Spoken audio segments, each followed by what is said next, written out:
You know, a lot of people believe that rice, that is Indians who started rice in Guyana and so on. Again, we don't know our history. Don't know our history. Rice didn't start with Indians in Guyana.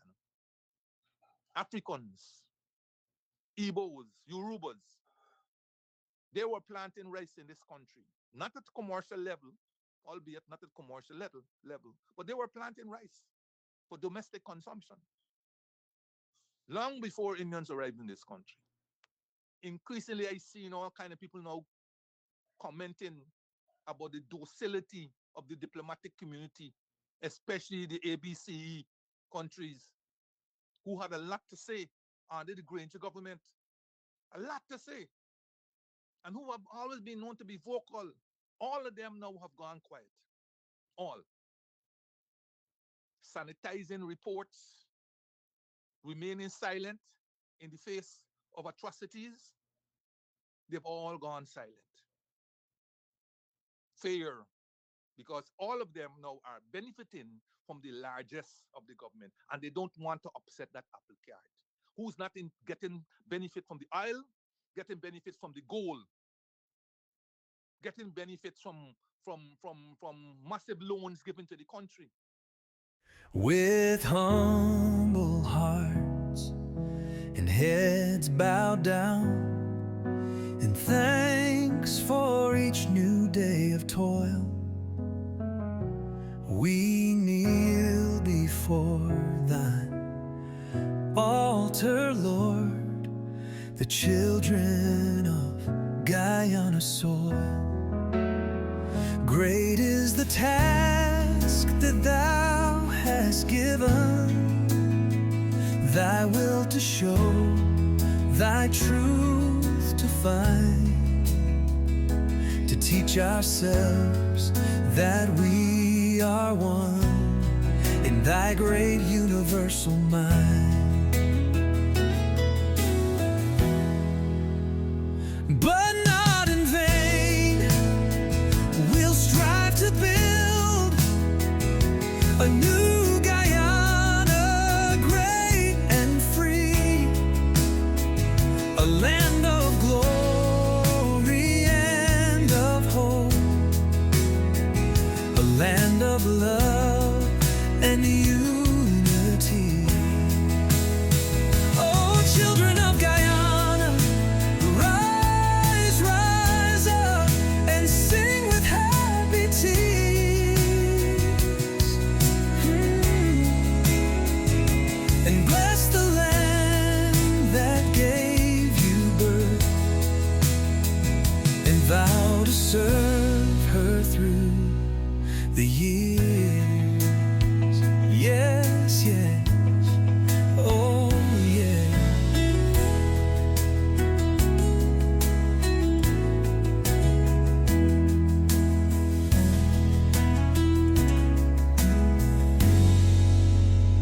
With humble hearts and heads bowed down, in thanks for each new day of toil, we kneel before thine altar, Lord, the children of Guyana soil. Yes, so yeah. Great is the task that thou hast given, thy will to show, thy truth to find, to teach ourselves that we are one in thy great universal mind.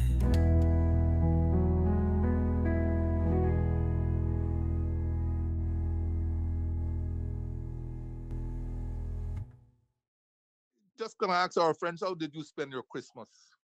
From the reactions I've got from various people, it doesn't count among the best of the Christmases. And of course, a lot of that has been put down to the changes that took place last year. Uh, the PPP won the elections according to all the observers and so on last year, the elections that were called September the 4th, on the backs of a range of promises which people, we unfortunate in this country, which people took to heart and voted them back, giving them 7 additional seats. Well, I don't know if they didn't think this thing through, because with 1 seat in the previous parliament, they were able to control literally 100% of the governance framework in the country. I didn't know giving them 7 more would have enhanced their previous position. What it has done is to make them more arrogant and accelerate the march towards full dictatorship in this country. Because you have seen what has happened subsequent to the announcing of the results of uh, the last elections. And to add to this march is the fact that you don't have a monolithic, strong opposition, right? In previous uh, bygone days, it used to be either PPP or PNC with a smattering of uh, parties, if they call themselves parties. Some of them, from time to time, will get a left back seat. But generally, 90 something, 99% literally of the representation in parliament was shared between PPP and PNC. Now, it's a case where uh, the dominance is now between PPP, PNC, and Win, with a left back seat given to another party. Forget his name right now.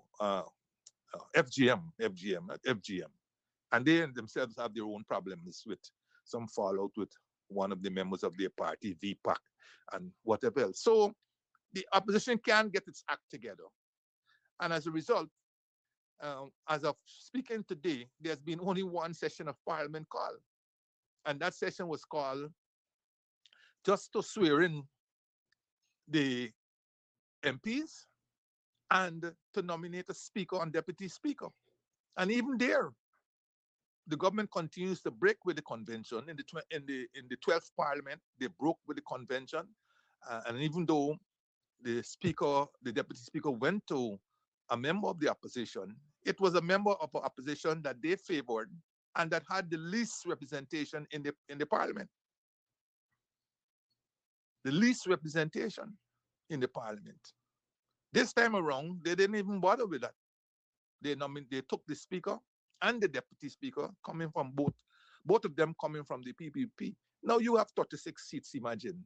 36 seats. There's no chance, unless they have many charandasses among them, of you losing any vote on bills or no confidence or so on.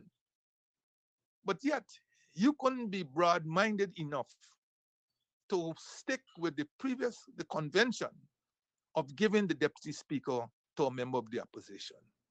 What happens if a deputy if a deputy speaker is chairing the session in the absence of the speaker coming from the opposition? You fear that that person may do something. You fear that that person may do something that your 36 seats can't override. And that is where the absence, the bigness of heart and everything else is gone. Even that little thing. I fear now for what will happen in the parliamentary committees. I fear what will happen there, right? Because those committees have not functioned, almost all of them. Even the one that was functioning a little bit, the Public Accounts Committee, that has to be chaired by a member of the opposition, even that didn't achieve much during the 12th Parliament. And I don't know whether Mr. Figueroa completed his report,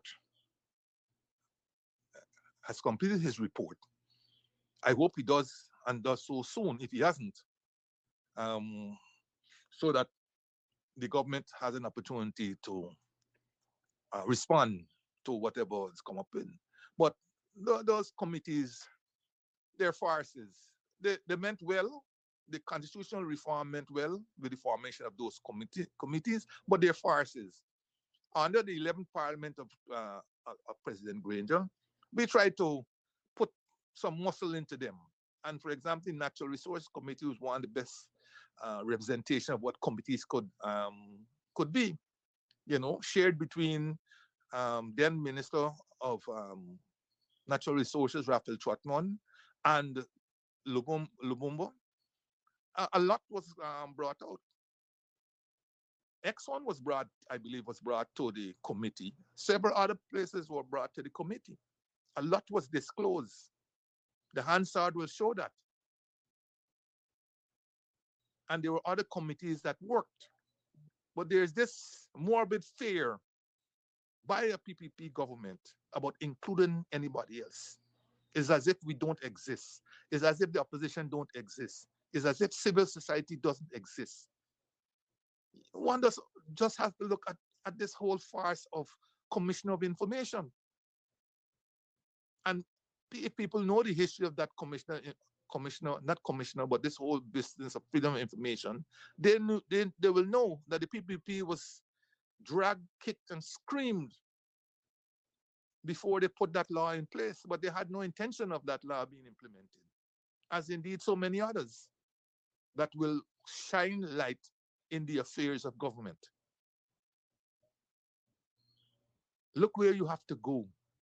You have to go to a court system burdened already for simple things that in any functioning democracy, it will come naturally. The Commissioner of Information is collecting money every month, but is yet to produce a report of his activities over the time that he has been there. Is yet to produce any report. And as I saw, I think it's Roysdale Ford in a post court commentary.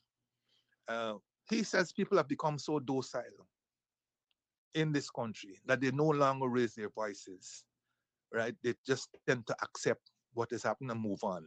And that's what's been happening in Guyana. People have tend to accept and move on. Where in the world would you have a scenario where, first of all, they took a day after the last day to not to reconvene, to convene the parliament, the 13th parliament. It was as if it were a nuisance. The day after the last day, because it within a certain period, and they did it on that same day.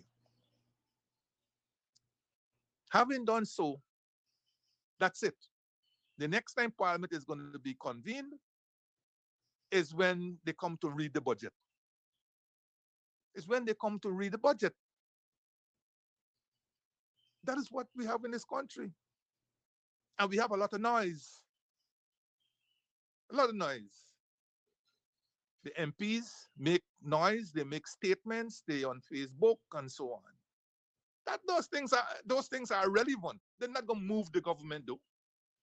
They're relevant. And now you have this bifurcated situation that is growing in intensity, where you have increasing numbers of sycophants who don't matter what the government does. They are in the government's corner, out there to represent, and out there to say, no, it's not a thorn you see, it's a rose. But all of us are suffering from either inaction, inactivity, or whatever that we can come up with this government. No, there's so many things to be done. There are so many things to be discussed in Parliament. And even as Parliament is not meeting, the government is not even reaching out to the opposition in critical cases. And then you have all of these laws that are being broken or are being observed in the breach. This morning, I was reading that the government, they have a picture in today's fabric news where Mustafa Ali, Minister of Agriculture, whose name has been called in certain um, things, there is a picture with him handing over a check to a rice farmer. The thing that made me laugh in the first place is that this rice farmer was of African Guyanese descent. Hooray, kudos, kudos, because this is coming immediately after huge complaints by the residents of Zambia in Black Bush Polder, predominantly African Guyanese, who complained bitterly and openly about discrimination in the policies, the PPP policies in the agricultural sector as it related to them. They complained. They openly said it. They were being discriminated against. And that is not a today complaint by those residents in Zambia. They've complained for years that they've been discriminated. And you go there, you'll see whether it's infrastructure, whether it's things that are being shared out, whether it's the fertilizer that the government is handing over to the farmers and so on. They said they don't get cash grant and so on. And the government has not come out and said, no, you lie. So you got a government preaching one Guyana, this, that, one unity, and all kinds of things. Where increasingly people of African descent in various parts of the country are complaining of discrimination. Not today's story. It has gone to the UN rapporteur, and all kind, and everyone. You could bring out everybody to complain, no, it's not so, and so on. And you could send people who don't even look like us to these UN places to say, no, it's not so. It's not so. Those people lazy and they like to consume. That is why they're poor.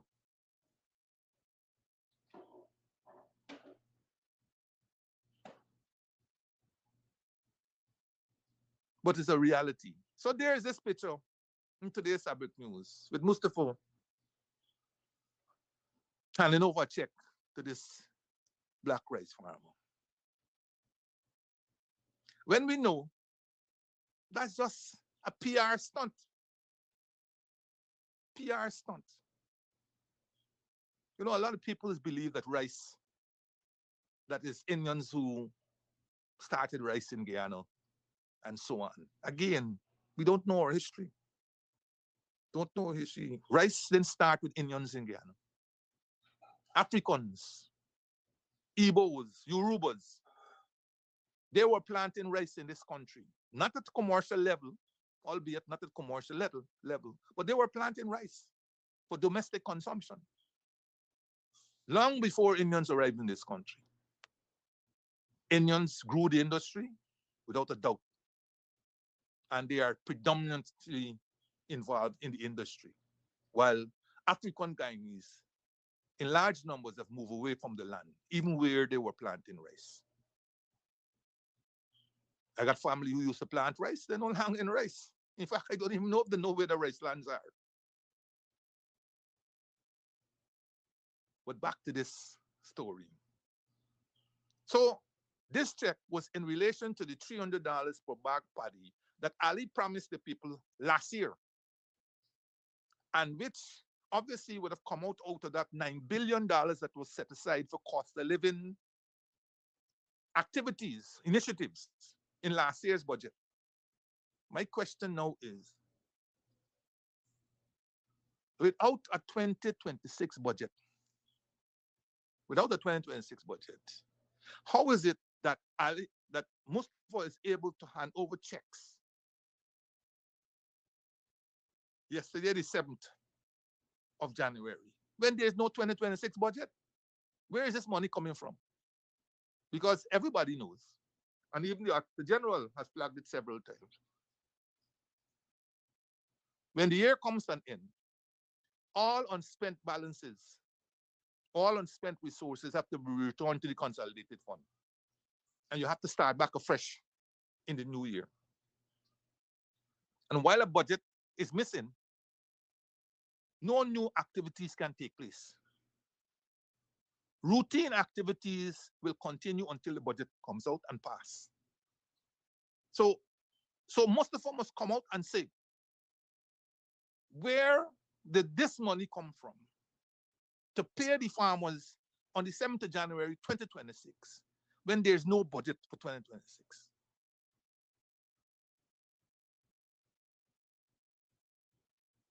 So instead of running and trying to make PR stunt after complaints of discrimination in Zambia, putting an African Guyanese rice farmer out there, giving them a check, and they're getting the smallest of the checks anyhow. Because at $300 a bag, there ain't got too many African Guyanese farmers who gonna be getting much out of that story. We know where the bulk of that money will be going.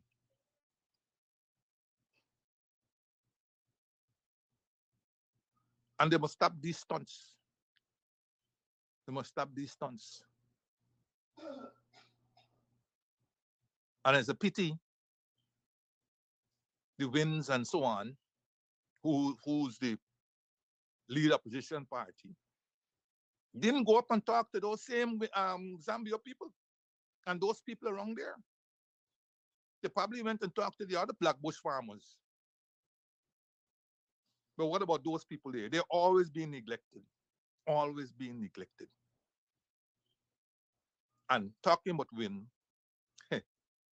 I saw a video.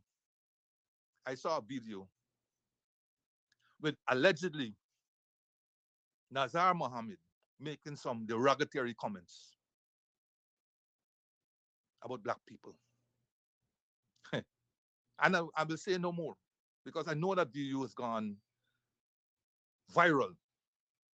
And he must come out and say, A, whether it's an AI, artificial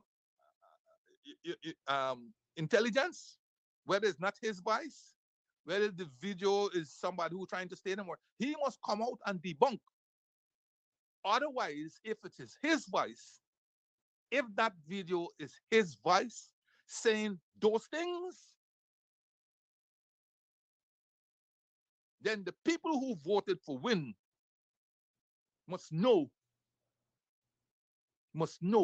now who they voted for.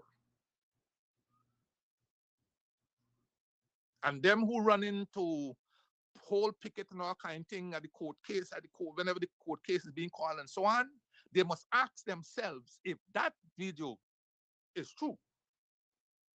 Whether that, because a lot of them, the bulk of them, look like me and you, who's go there holding picket and saying that these people must get due process and all kinds of story. And they ain't going no way, and they're not going to be extradited. The bulk of them are African Guyanese who's be out there. And if they listen to that video, and if it happens to be Nazar's voice on that video, they must tell themselves whether this is how these people think about us, or whether this is confirmation of how many of those people think about us. Not all, but many. But as I said, he must confirm or deny that is this not his voice, it is AI or whatever. But if he confirms that it's his, it is not just about apologizing and penitence anymore. Apologizing don't remove what is in your heart and your mind. Just like how people like to blame alcohol. Like to blame alcohol for when they said something nasty, derogatory, or some behavior that is inexcusable. They blame it on alcohol. Alcohol is not an excuse. An apology is not an excuse either. But that's an aside. But it's a runaway train we have right now in Guyana, running fast into dictatorship. Very fast into dictatorship. No parliament is in session, no consultations going on with the opposition, and the government is taking advantage.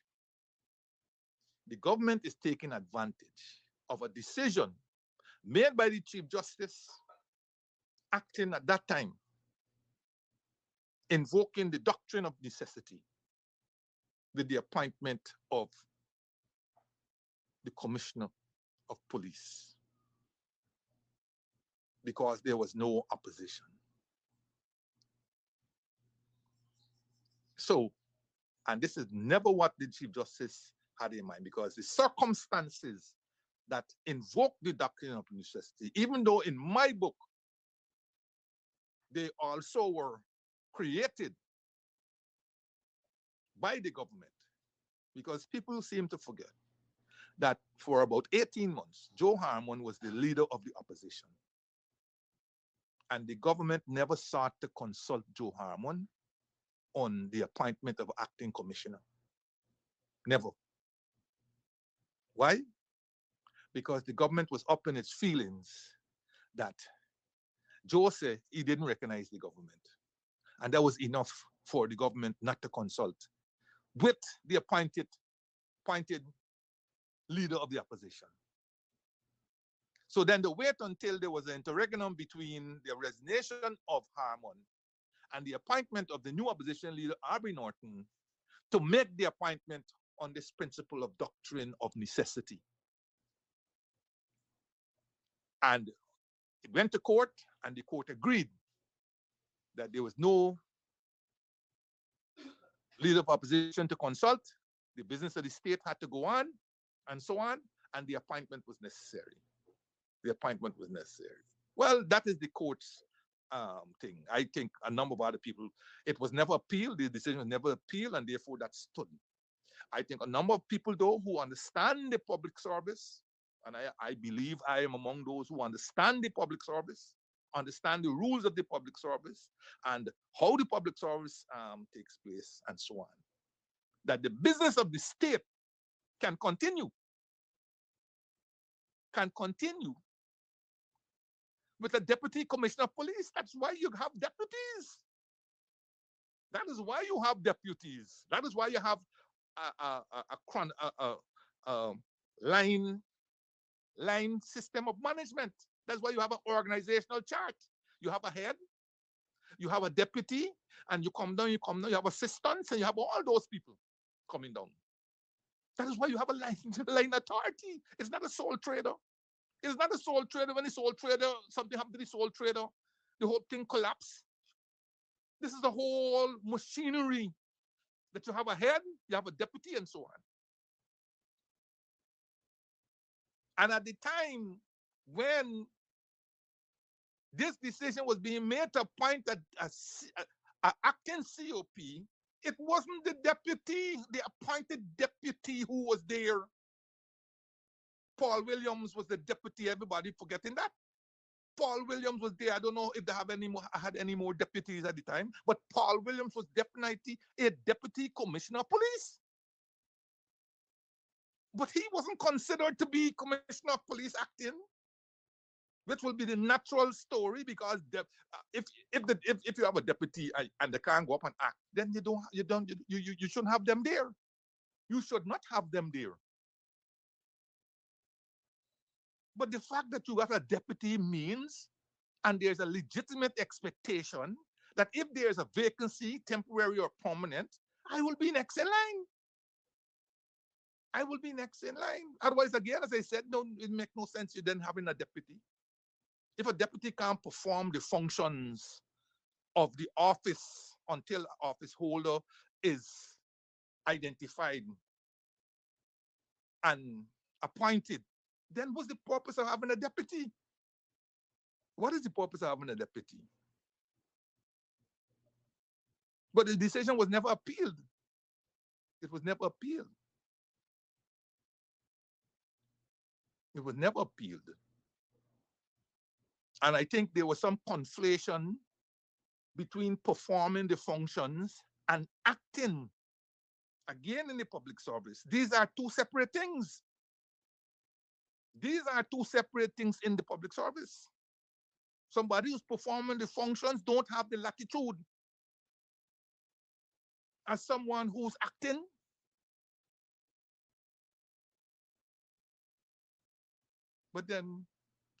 But anyhow, so So that went. Now the situation has been contrived.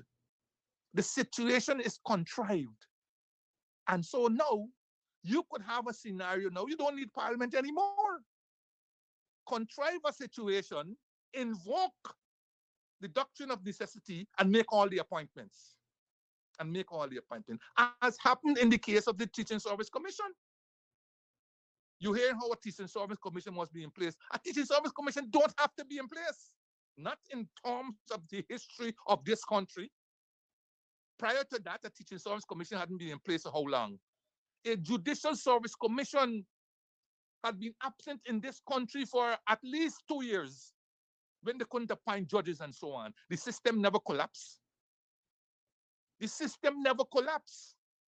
So this spurious arguments or argumentation or justification that why you had to appoint a Teaching Service Commission. A Teaching Service Commission must be in place. No, it doesn't have to be must in place. No, doesn't have to be must in place. Certainly not in a scenario where you got to invoke any doctrine of necessity. One that has been contrived, the situation has been contrived, because that is exactly what has happened.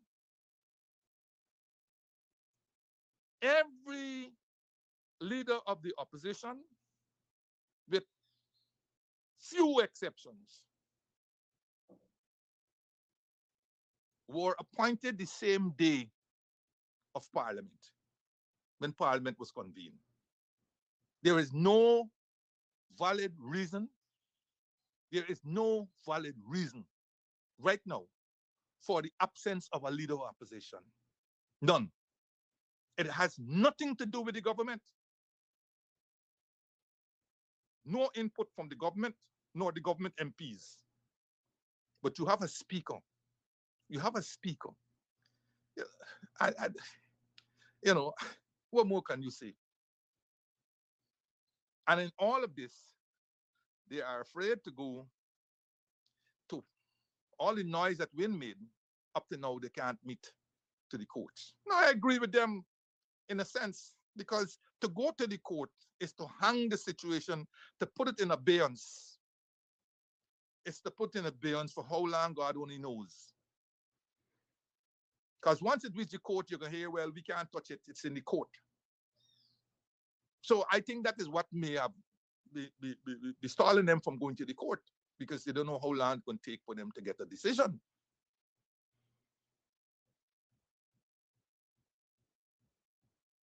But how long can this continue? Notwithstanding letters that have been written to the Parliamentary Association and all these kinds of stuff. You know, all those places are now totally irrelevant. That is why when I read today that Trump decided to withdraw from all these organizations, I didn't even know many of them existed. I didn't even know many of them existed.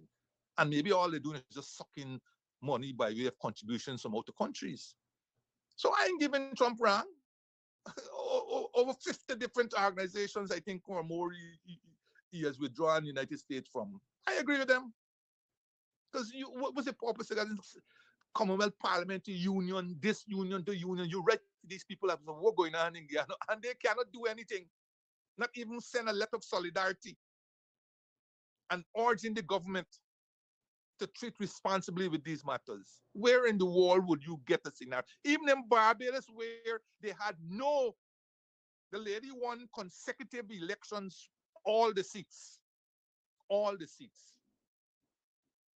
They still had an opposition leader, because they recognize no democracy can function properly without an opposition leader. But here you have 4 months already into this government. You got no opposition leader. And yet they've made constitutional appointments, without the input of the opposition leader. No consultation. And meanwhile, I asked a question, and I didn't answer. I'm going to ask it here again. GTU is a big input into all of this. Why did GTU allow its representative to be sworn in? Why? Why did GTU, the Guyana Teachers Union, allow its representative to be sworn in under these circumstances?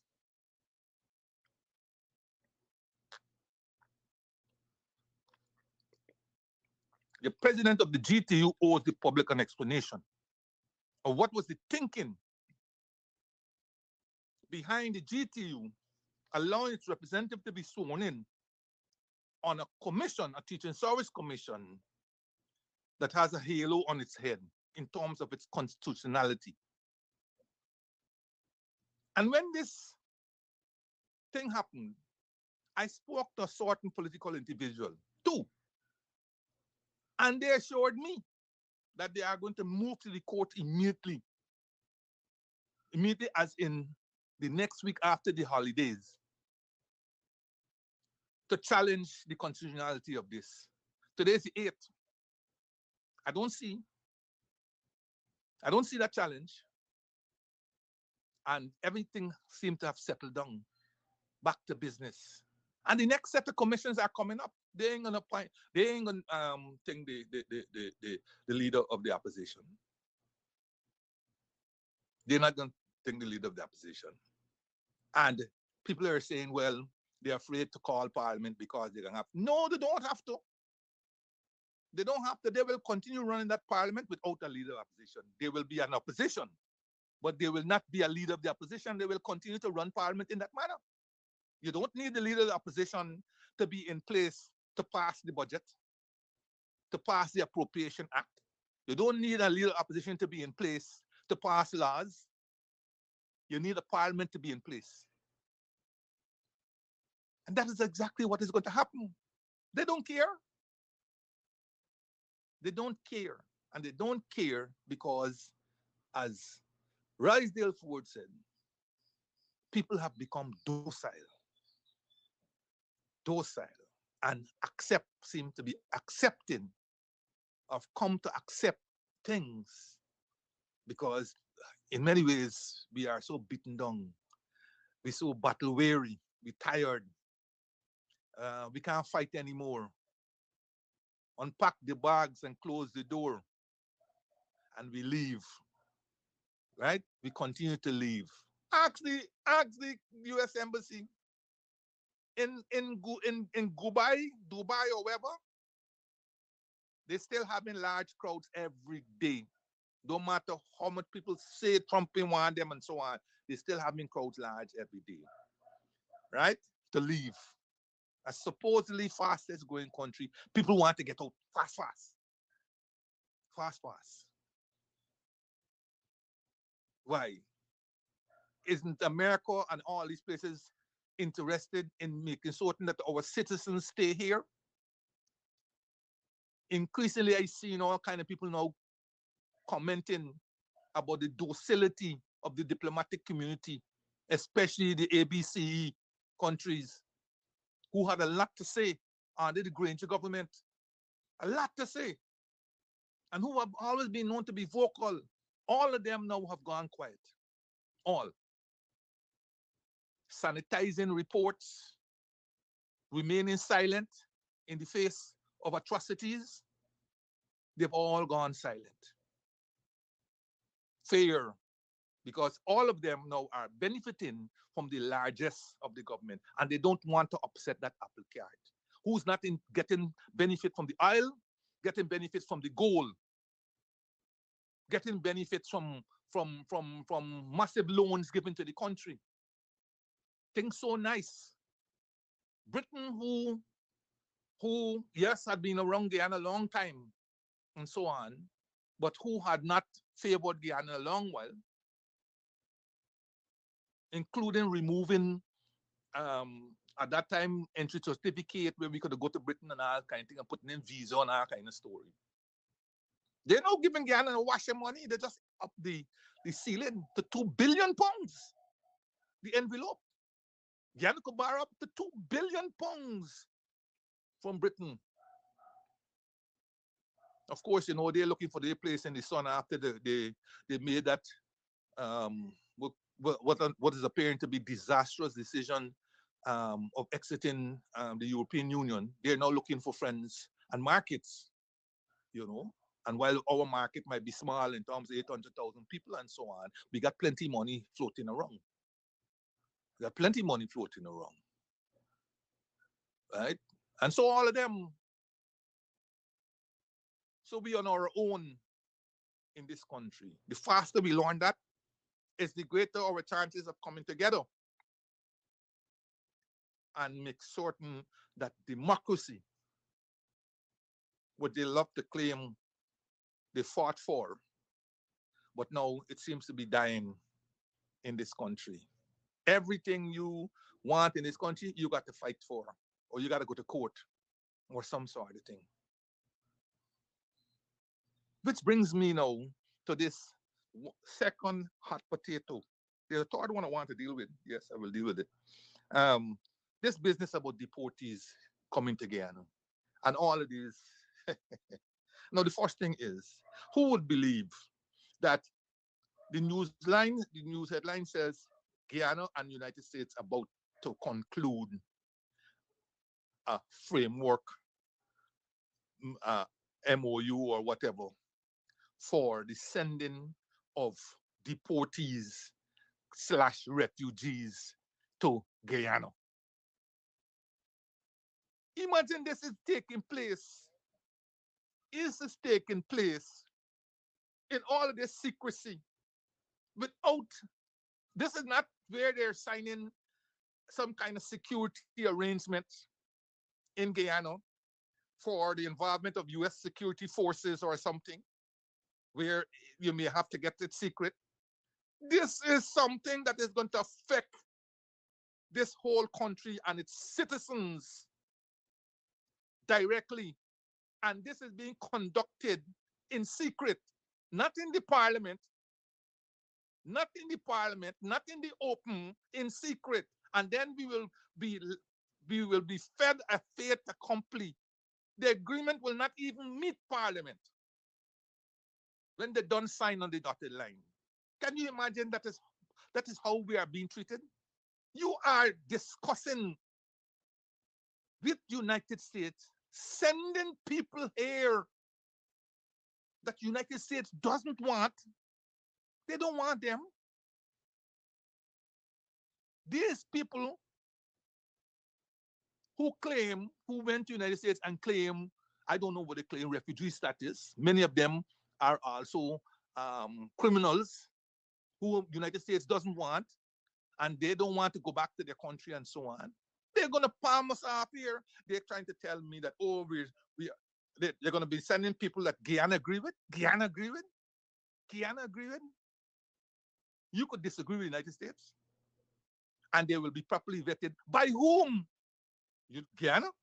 Guyana got the capacity to vet people coming here? What are they going to do? Go to the country? Or, hello? Yes, ding dong, Afghanistan? Yes, do you know ding dong dong? Who? No? Well, can you do what? You are going to send out to them to go and do background checks of the Afghanistan person or the Yugoslav person or whoever? What background checks you telling me about? You are going to be doing background checks of these people? And then what? You only looking for skilled people? What skilled people? If they are skilled, why isn't the United States taking them? If they're skilled people, why isn't the United States taking them? And you're telling me that these people are going to be given a list of countries from which they're going to pick? How many people know where Guyana is? They had a guy who come here the other day. He's a British, a blogger. He and a girl came here. He didn't even know where Guyana. He said, understand why people don't come here or they don't even know this place. And then he says maybe whatever it is. But who? You can give them a list of countries that got Guyana on it, and they can say, hey, look, Guyana there, give me Guyana. I'm going to Guyana. Who they're trying to fool with these nonsense? Who they're trying to tell? Oh, I can give this man a list of 10 countries and he can ask which one he can pick. He can pick Guyana. And oh, he's a doctor. He can come to Guyana. What are these so-called skills that you're talking about? What skills are these people? Why are they being sent here? We got our own problems here. We got 100,000 plus Venezuelans. We got another how much? 25, 30,000 Brazilians. And all these people you got in this country. All of them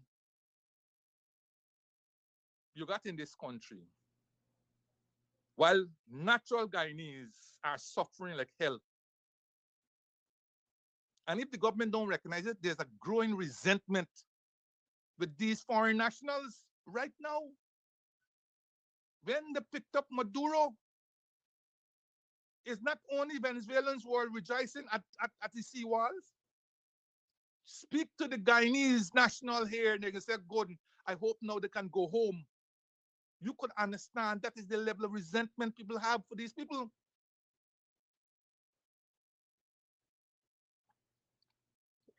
Now you are going to add to that by telling me you are signing an agreement outside the framework of some migration policy which we talked about a long time ago. Outside of the framework of some resettlement policy that we talked about a long time ago. But now you're going to sign agreement. Dominica, I think it is, or Antigua, says they're going to be signing an agreement for no more than 10 a year. No more than 10 a year. How much we sign in for a year? No, number one. And when these people come here, on what travel document would they be traveling on? What? Do they have a passport from their country? If these people don't want to go back to the country, how are they getting passports? Who is giving them a passport? What is the travel document that will be used to land them in Guyana? That's the first thing. Because as far as I am aware, none of them ain't got passport. They ain't got passport. Or if they don't want to go back to the country may not want to issue them with a passport, because if they issue them with a passport, the country is recognizing them as their citizens. So what document are they arriving here on? When they arrive here, you claiming how the Americans will be responsible for their relocation. What does that mean? Does it mean that the Americans are going to be paying their plane passage to come to Guyana? Does it mean that the Americans will pay their sustenance in Guyana? What does it mean? If the Americans only paying for their relocation, which is passage and maybe a small piece for the government to collect them, what is the government's arrangement for these people? Where are they going to be lodged? Where are they going to be located? What will be their treatment in Guyana? Are they permanent residents? Are they temporary residents? Are they what? What is their status in Guyana? What will be their status in Guyana?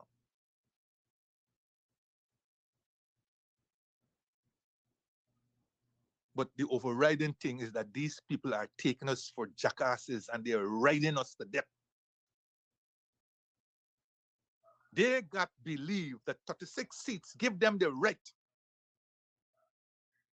to conclude such an arrangement where they can bring any and everybody. And listen, we know what is going to go on here. They aren't going to go looking for Haiti people or Nigerians or so on. They're not going to do that. They're not going to do. I tell you how these people stay under the Jagan government. When Juan Larbure was being removed as UNDP res rep, not removed, he was 3 years had been finished and whatnot in 1992. I think 1993, his 3 years were finished. Juan Larbure, never forget. The next person to come to Guyana who was identified was an African diplomat. The UN had recommended her to come as UNDP rep in Guyana. And the Jagan government violently and viciously refused her from coming here. She was an African top diplomat in the UN system. She was going to replace Juan Larbure. And he refused, he objected, he opposed. Strictly on her race.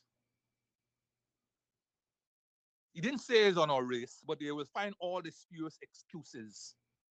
Because this woman wasn't known to be any freedom fighter or any terrorist, any nothing. She was just a consummate diplomat. and they refuse her from coming here. And ultimately, they sent a non-black person, which they accepted, they immediately accepted. You think these people here are going to be people who put in visas for Haitians to come to this country, even though they're CARICOM members. You think in that agreement they are going to be sending people here from Nigeria and here, because there are a lot of Haitians in America who Trump want to get rid of, because they've been eating the dogs in whatever state, allegedly by Trump himself during his campaign. So you're going to want to get rid of all of them. In fact, Haiti now was put on that list of people who can't enter the United States, not even with visas. So are they going to be putting Haitians and so on and say, okay, send them here? This government? This government? But again, a divided, rudderless opposition, all they're going to do is make 3 different statements. One by APNU, maybe even 4. One by the leader of the PNC APNU, one by the leader of the parliamentary APNU, one by FGM, one by WIN, who knows, one by VPAC, another one by Simona Broom's party, ALP, who knows, one by AFC. That is what they're going to be doing. Statements all over the place. A bunch of statements all over the place, and then they will relax and go and drink the toddy afterwards. Well, we have done what we had to do. Meanwhile, this country is changing right before their eyes. But don't tell them that. They will tell you, well, you see, there's only one of us, and we ain't got the resources, but we have put out our statement there. Well, keep putting out statements. That won't move the needle one bit when it comes to the PPP. Not one. Not one. But this is something that if you don't put your foot down and demand your seat at the table where these matters are concerned, our generation and the next generation and so on will be unkind to us. Who knows, we better go and get cremated, because they will dig up our bones for the nonsense or the lack of representation as of today. They'll dig up our bones. So we better believe in cremation.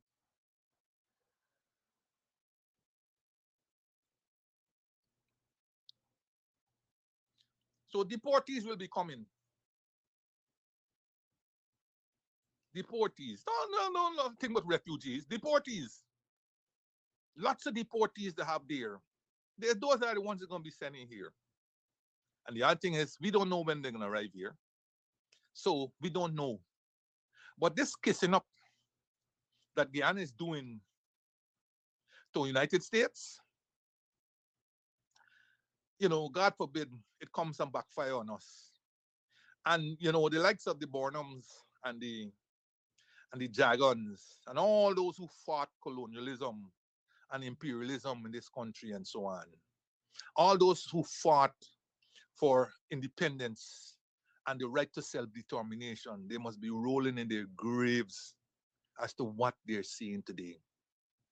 And I wonder what's going to happen with the relationship between Mio and the likes of the allies and so on, because they seem to be, while Mio has been a bit more pragmatic, this one we see him here, that is the president, seem to have gone out way out on a limb. Way out on a limb. You have this penchant for going out on these limbs, because when we told him, well, just like Haital, so we tell Hait don't sign anything when he went to I think St. Vincent, or is it St. Lucia? He came back here and telling us some foolishness, but he signed something and thing. Next thing you know, it was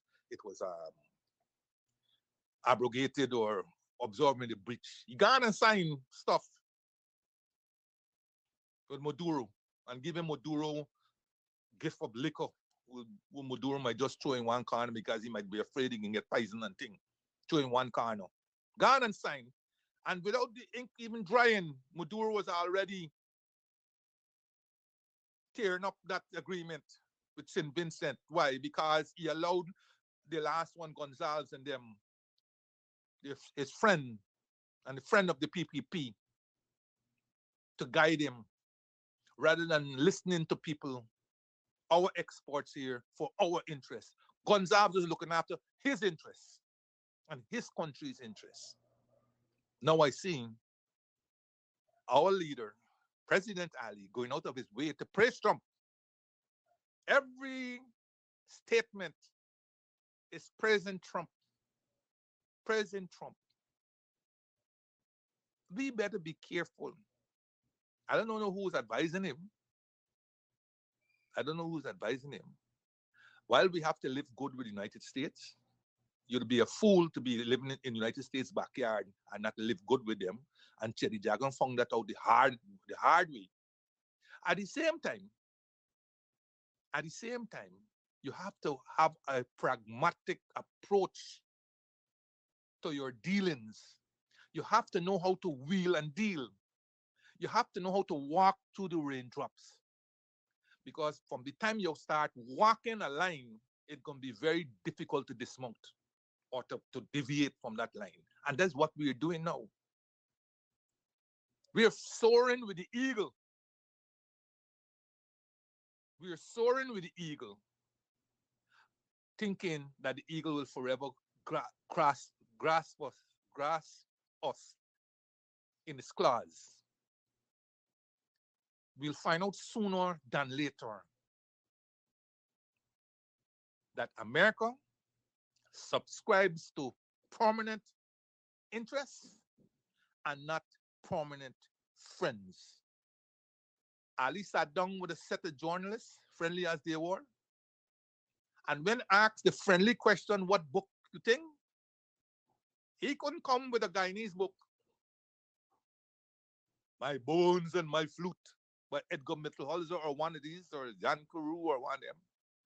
He said his book was Art of the Deal.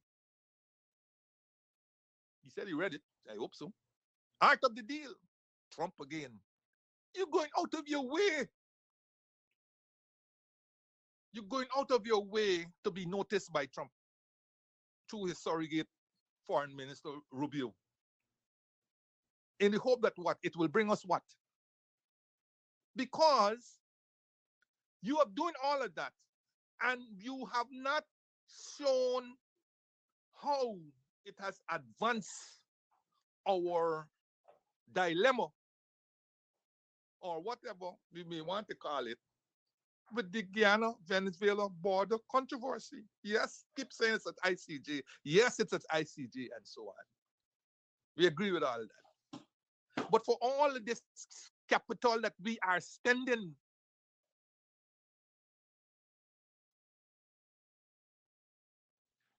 are we getting anything definitive out of United States about putting this thing to rest? But I step ahead on that Venezuelan one. That's the last one I want to deal with. But I'm staying with this deportees thing. This thing is so important that when an APNU and FGM and all them, ALP and all them, should put all their differences and their egos and everything aside and come together and decide on a strategy for approach to be included in these discussions, because this has widespread implications for us down here. I am telling you, widespread implications. Put aside your differences, man.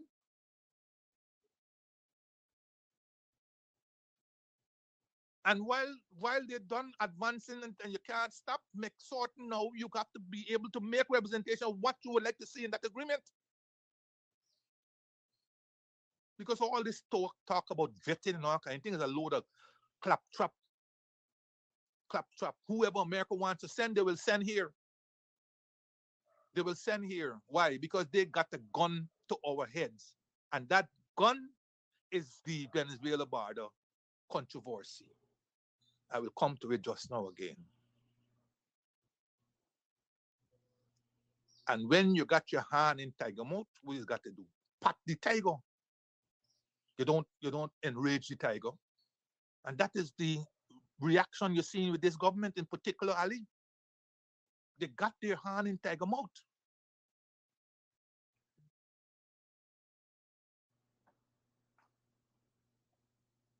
And so some of what you're seeing is some of the reaction. You must also indicate why, even though they put Tad as foreign minister, they had a shadow. They had a shadow who's the real foreign minister, Robert Prasad. Y'all note on this matter, Robert Prasad is the one who coming out. Yeah? And you ever wonder why Robert Prasad wasn't made the foreign minister and Tad?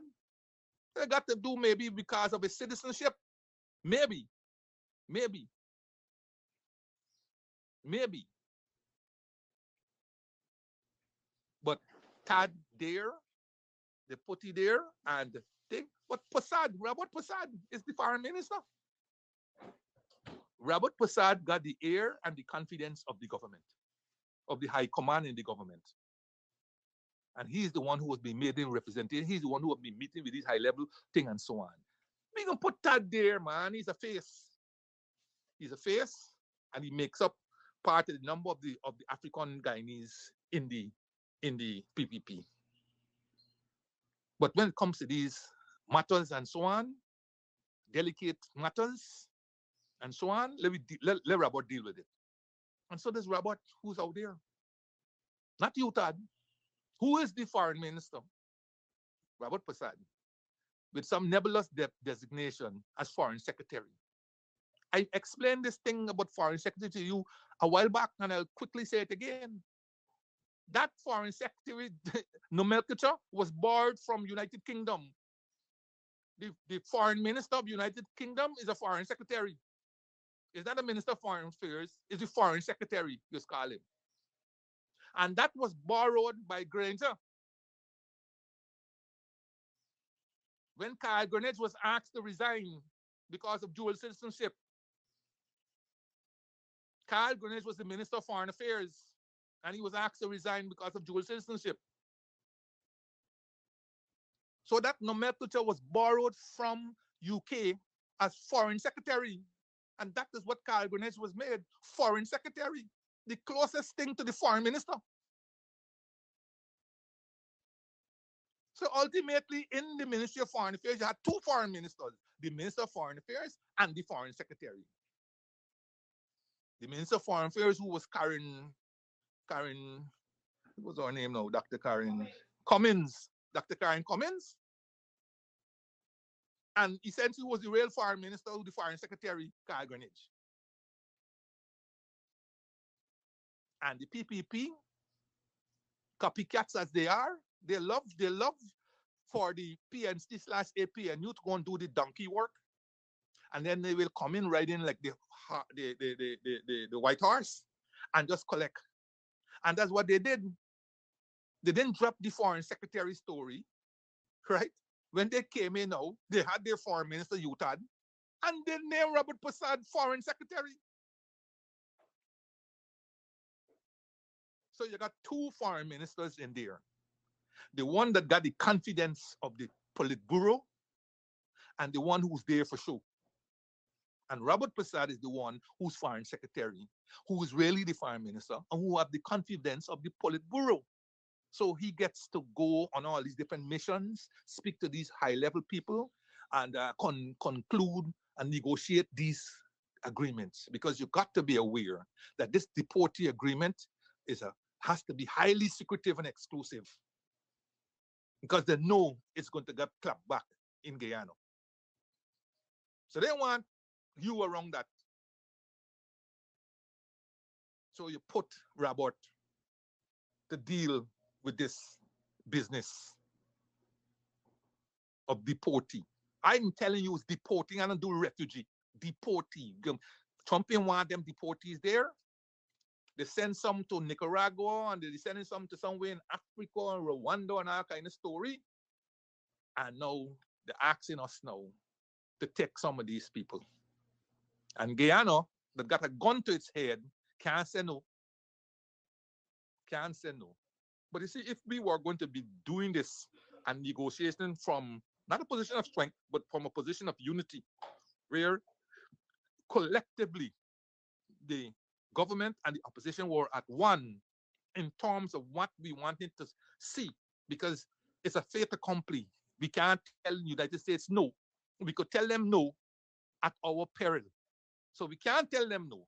So if collectively the government could show that its parliament has said, okay, but here are the things we would like to see, how much more weight would that have had than the government singly going there and trying to negotiate something and throw it into the faces of the Guyanese populace? How much better would that have been?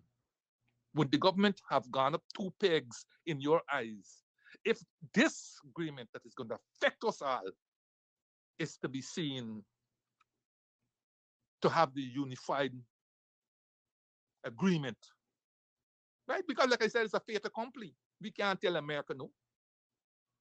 As I said, we could tell them no at our peril. So if we must tell them yes, let me at least show that we had some unified thing of it. And we will know the systems that will be put in place to identify these people, how they will be vetted before they arrive here, what will be their status here, and all this kind of story. Right? But anyway, I've thing along that. And just a related thing I want to do with this now. This morning, I heard a public service announcement of GCOM. GCOM is having continuous registration, which will end sometime this month, I believe. And they're saying all citizens who were 18 and over at December 2025 and who are not registered should get registered, and so on. Okay? Well, I'm not going to do GCOM's public service announcement, but I'm going to tell you something, that 2 things that wrong with that public service announcement that they're putting out there. And I hope the politicians will move post haste on this. The second one, at least. The first one is this: the Constitution of Guyana defines 4 classes of citizenship. 4, not 3. 4 classes of citizenship: birth, naturalization. I heard somebody say nationalization. It is naturalization, registration, and descent. Those are the 4 classes of citizenship under the Constitution. In the PSA announcement, I only heard 3 classes of citizenship that they identified. So what? We got ranking classes of citizenship. The 4th one doesn't qualify. If you're a citizen of Guyana, by that 4th one, you don't qualify. What is wrong with these people? Eh? 3 classes I heard them say in that public service announcement, when the Constitution says 4 classes of citizenship. The second thing is a violation of the Constitution again. They are saying in the PSA, and Commonwealth citizens who are resident in Guyana for 1 year and above can register. That is not what the Constitution says. That is not what the Constitution says. The Constitution says who are resident and domiciled in Guyana. And this matter caused serious problems going into the elections, the last elections. Amanza had won the finest discussion on it. So why, I'm sure she and all of them are listening to this PSA. Why aren't they getting the GCOM to abide by the Constitution? Why are they not getting GCOM to abide by the Constitution? The Constitution says registered and domiciled in Guyana. You can't ask people who have been resident in Guyana for 1 year to register. That's not what the Constitution says. Where are our lawyers? I keep asking this. This is a simple matter. So long they're threatening to go to court on this matter, and yet still nobody has gone there. Look how much problem this Commonwealth citizens thing caused in the last election. And still there's an opportunity now to go to the court and say GCOM is violating our Constitution.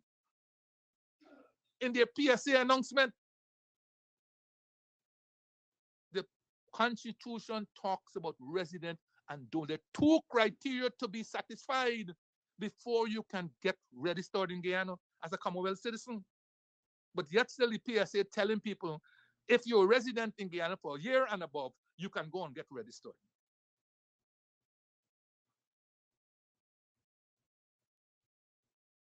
Where are our lawyers? We don't need criminal lawyers and all this kind of thing. A simple, whatever it is, to file, to get GCOM to do the right thing. But no, we can wait around and we can complain when the local government elections come again. And you got this flood of Commonwealth people who just come voting for the PPP. Yes, for the PPP, not for you. Voting for the PPP, and you complain again. When you got the opportunity right now to stop this thing. Because you know when they go up on that register, what's going to happen? You know how hard it is to get them off. You know how hard it is to get them off. And I will maintain again. I asked during the run up to the election, what system is, I asked a commissioner, a GCOM commissioner, what system did GCOM have in place to deregister Commonwealth citizens? And he says, I posed a dilemma to him because indeed they didn't have any system in place to deregister Commonwealth citizens. A system was in place according to the law to deregister or take people out of the register if you're Guyanese, but not for Commonwealth citizens. Not for Commonwealth. The immigration officer is not required to report to the Commonwealth citizen if a Commonwealth citizen has left. The employer of the Commonwealth citizen is not required to report to GCOM that the Commonwealth citizen has come to an end, the contract has come to an end, and all this kind of story. So all those names of those Commonwealth citizens are still on the register, as far as I'm aware, because he told me GCOM doesn't have a system of deregistering Commonwealth citizens.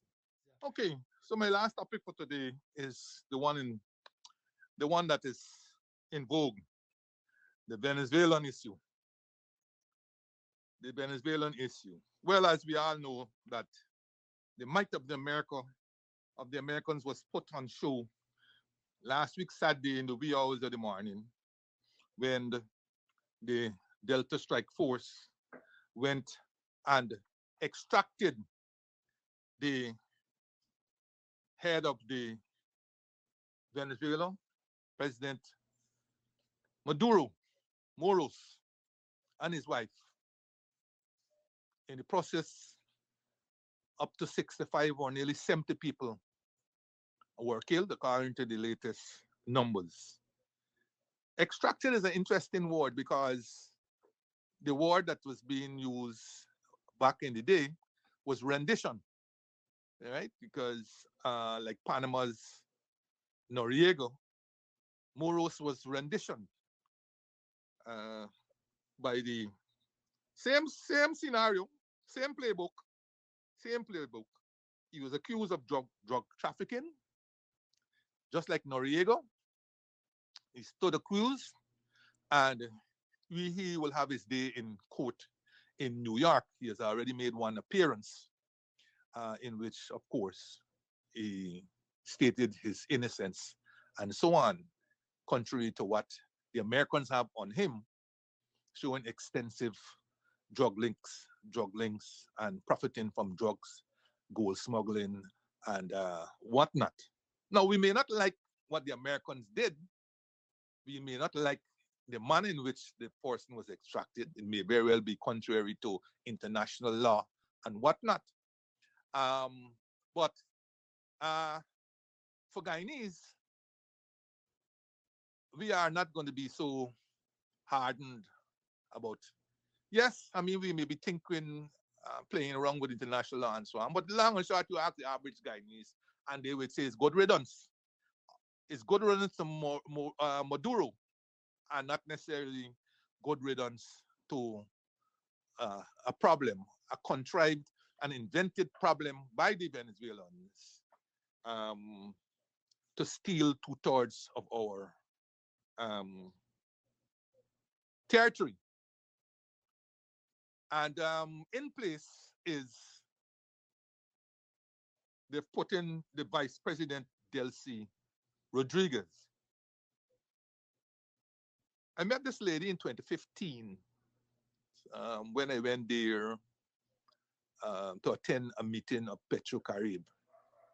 Um, very charming lady, very charming lady, very cunning lady, based on my observations and so on. But so far, beyond the rhetoric, the socialist rhetoric and the usual imperialism and so on, she seemed to be adopting a pragmatic approach, in the dealings with United States. And the latest I've heard is that some 50 million, is it US or with worth of oil, will be sent to United States based on the oil that was seized. Based on the oil that was seized, and so, you know,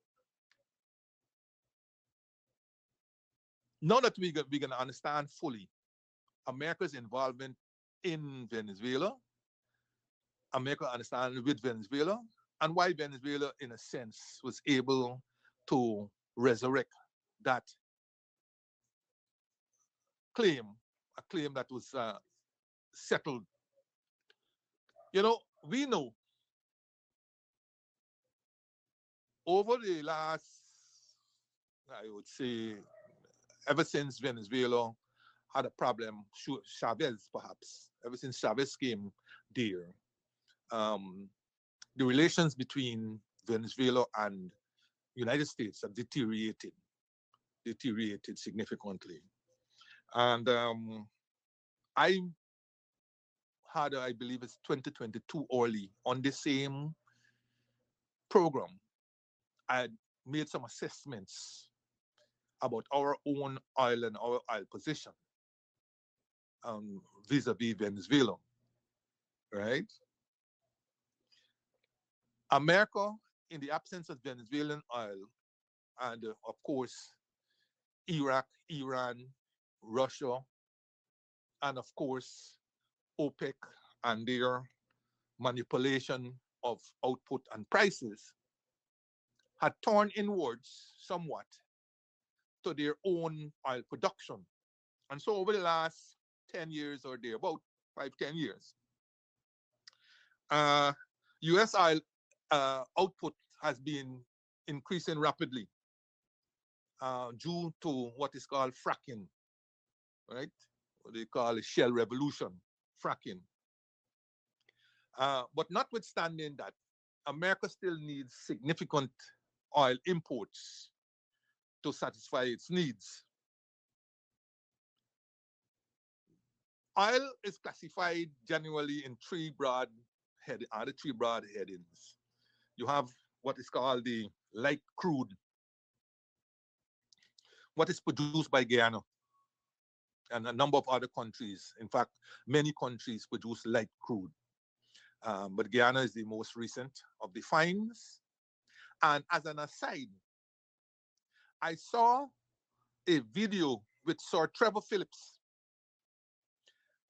For those who don't know Sir Trevor is a Guyanese who migrated in his early years, but he went to Queen's College.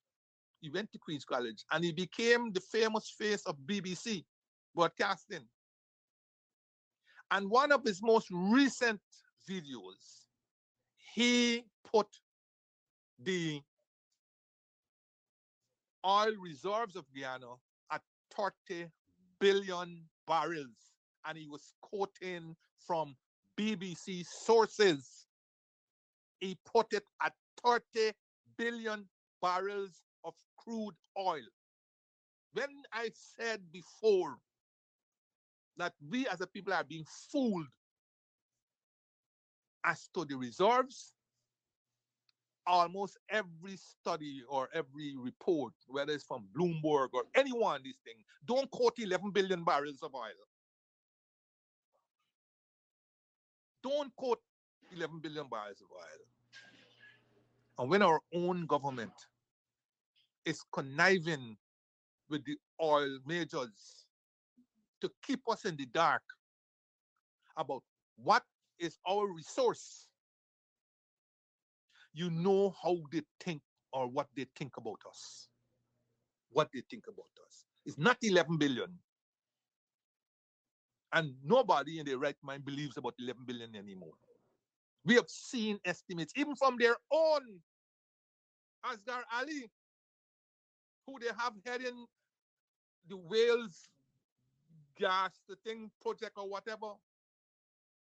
He had a number that was at least 50% above the 11 billion. And he had said it was conservative. They didn't dismiss him for putting out inaccurate information out there. They didn't debunk Ali's information and so on. But we, the citizens, our resource, who we have entrusted to the government to manage on our behalf, we can't know because we too dense, we too dunce, or we don't understand the jargon. So they keep feeding us this 11 billion barrel story, while others out there keep saying figures. The latest being Sir Trevor Phillips, a renowned Guyanese Britisher, impeccable person, outstanding Sir Trevor, quoted 30 billion in his most recent, and I'm saying recent, a couple of days ago, video. So you have the light crude of Guyana, then you have the medium crude, a bit, not black. Light crude, I understand, is something that looks a little greenish or so on. Medium crude looks a bit brownish, brownish, and so on. I think medium crude is close to what maybe, I don't know, Trinidad or Saudi Arabia said to them may produce. Mexico, perhaps, I don't know, maybe, I don't know. But then, of course, you have heavy crude, the black, viscous kind of crude. And according to my research, there are only three countries that control the bulk of this heavy crude: Canada, Russia, and Venezuela. Venezuela has 303 billion barrels of reserve of this crude. America's interest in Venezuela goes way back. And for those who don't know, the 1899 award that finally settled the boundary between Venezuela and Guyana had a tribunal that was made up of 5 judges. The judge that was picked by Venezuela was an American. There was another American, I think he was a former president, who also acted on Venezuela's behalf at the tribunal. So protecting the Venezuelan interests at the tribunal were 2 high figures, high American figures.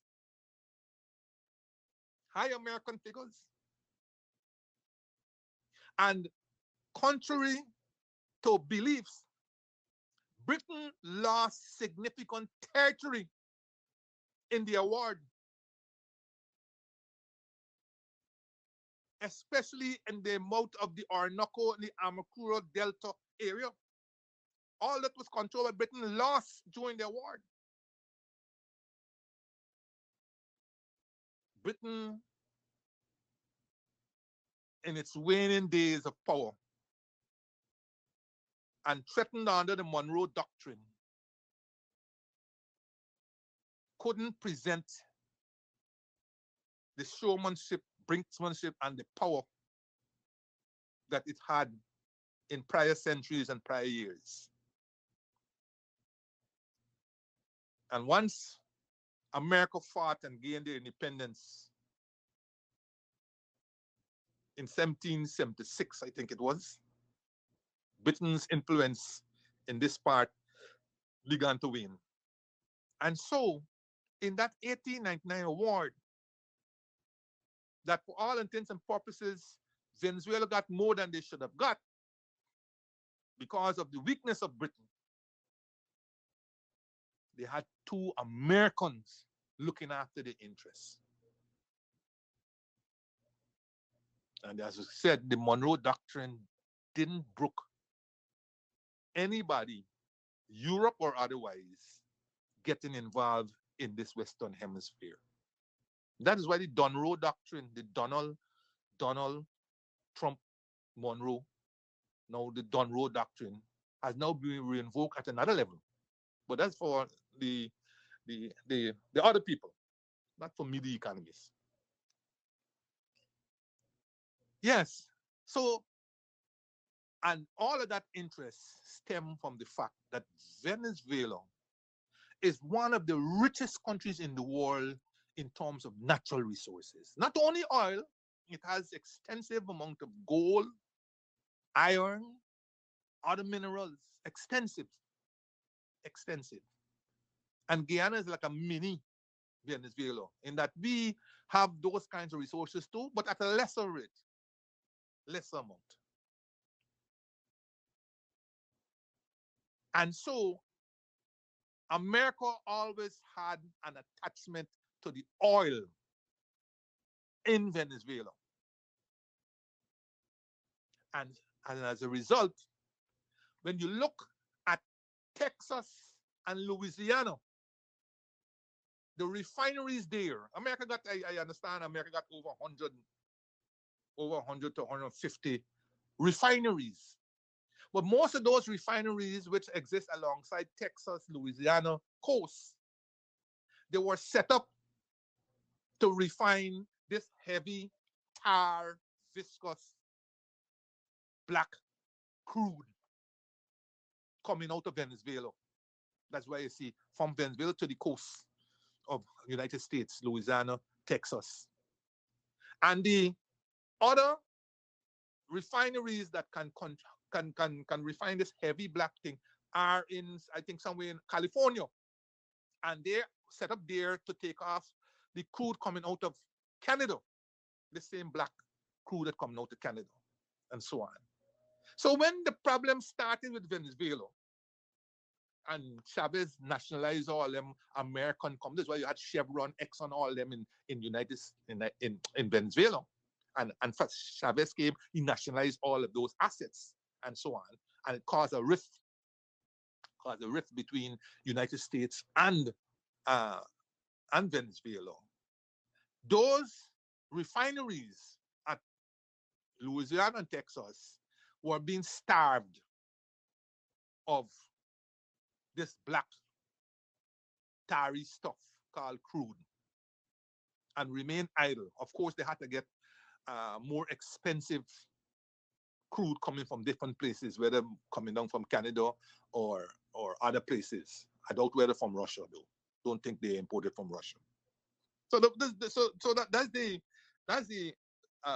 long and short, right? So that while America was producing a lot more oil from this fracking and so on, it was of the light crude variety, just like Guyana's, all right? And so it could not be used, it could not be refined in these refineries that were set up to refine heavy crude, right? And that's why the same thing in Guyana. Trinidad talks about refining Guyana's oil, but Trinidad's refineries can't refine Guyana's oil without massive adjustments made to those refineries. Okay?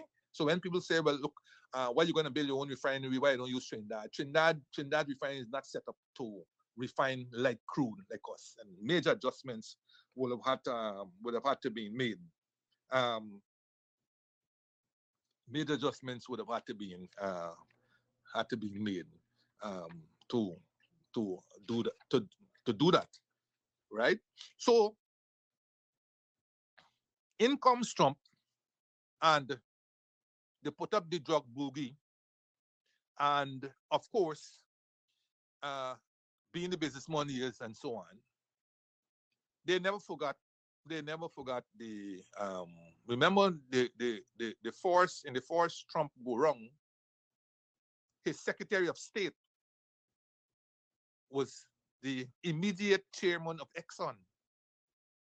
He didn't last long, but he was the immediate chairman of Exxon when he left that job to become Secretary of State under Trump's administration. So the idea has always been to get back into Venezuela and to get back at the Chavez / Maduro administration. Chavez went. They say he died of natural causes. Other people have conspiracy theories about who killed him or so on. And Maduro came, lasted too long, way too long, and so they did what they had to do. So now they're back in control, or they seemingly will control that major 303 billion barrels. Now they are putting in their own structures and so on. And they're talking now about investing heavily to repair the damaged and battered oil sector there. And so people like Chevron and Exxon and so on are salivating, right? The return. And of course, they have to be paid for the nationalization, for which they won several arbitration and they have not been paid as yet. So they are salivating about getting there, right? Now, I don't know if time will permit me to continue right to the end of this here, but one has to now come and see, look at the situation that was presented to us in 2015. In 2015. Early in May or before May, maybe it might have been April, there was a situation in Guyana where oil was found, 800 something million barrels. But some say it was kept from, the announcement was kept from Ramatar's government. Because at that time, as you know, Ramatar's government had incurred the wrath of the United States with such puerile and childish behavior of one minister going to the ambassador's residence and literally giving him a feral blast, with Ramatar himself proroguing the parliament and to avoid a no confidence motion and so on. So they had incurred the wrath of America, and America wanted them out. So when this discovery was made, I don't think the announcement was delayed until after they exited the last elections in May 2015. Some say they knew, but it was too late. But anyhow, so in comes the coalition government, May 2015, right? Somewhere around, I think we got installed as a government around May the 15th or the 18th or something like that. We come in, we learned that oil was discovered. It's made a public announcement now. A lot of people don't remember the events. A lot of people here now talk. You see a lot of them all over the social media, and some of them call themselves influencers. Influencers. But they should be influencers, suffering from the influence of a bad taste of it. They have no brains. They don't do no history, no research, no anything. But it's yap, yap, yap, yap, yap, yap, yap, yap, yap. And they're being paid to do this. They don't know. They don't remember. what took place around that time. A young coalition government comes in, and I would like to, it wasn't made very popular, but it should be still around. Tell you to read From Destiny to Prosperity by Raphael Trotman, former Minister of Natural Resources. It doesn't it gives you some insights here and there and so on. It doesn't do it in any comprehensive way as such. But the book is readable. You can read the book in an hour, hour and a half, maybe two. I will tell you, I read the whole book between a trip from New York to London. Right? That was my reading material. I started it and I ended it just as I landed in London. So it's not nothing. And the writing is, the font is big and so on. All of us who got these thing eyes and so on, that's cool. It's good enough for us, right? Um, and I'm being reminded the coalition was not installed. Well, I'm not using installed in that sense. Installed. I'm using install in the normal sense of the word install. But I agree. So I will pull the word install, right? And let us say I don't want to use coronated, but you get my idea, Neil. So let's do it. Take it down. Yes, thank you. Yes, you know who you are. Thank you for that. So on May the 26th, 2015, Independence Day, on May the 26th. Y'all remember what happened on May the 26th beyond Independence Day? Yeah? Maduro, president of Venezuela, issued presidential decree number 1.787. And this decree declared a new maritime boundaries for Venezuela. New maritime boundaries to Venezuela, right? Beyond that which was internationally recognized. Of all the horrors of horrors, this new decree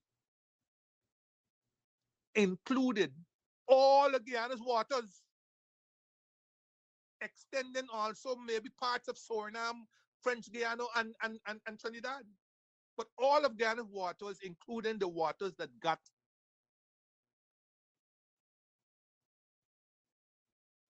the oil that was just found. And this decree authorized the Venezuelan Navy to secure the area, to do everything to secure the area. People don't remember. But before Exxon was sighted on that shelf, the Venezuelan Navy harassed every ship from canoe to oil drilling ship, forcing them out of the waters or ferrying them to Venezuela to charge them. Andarko, everybody remembered Andarko, the American vessel that was doing seismic studies, that was towed to Venezuela by the US, by the Venezuelan Navy, for operating in these waters that they just appropriated. Anybody remember that? Anybody remember that? Why am I bringing this up? I am bringing this up to show you the problems that this coalition government had immediately. It didn't even settle in. Our instruments of appointment given by us by President Grainger, the ink was now drying when these problems came about us. These problems would have challenged even Barnum, who faced similar challenges at the time of our independence, and so on. It would have taxed them, much less a young, inexperienced cabinet that had been put together mere days before. Mere days before. You having a neighbor that is how many times more than you, making these pronouncements, frighteningly, and prepare to act on it. So immediately we have to mobilize our diplomatic.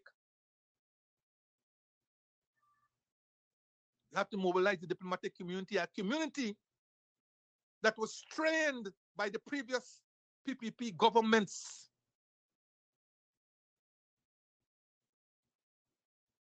Strained because of their penchant for behavior that is undemocratic. Can you imagine just prior,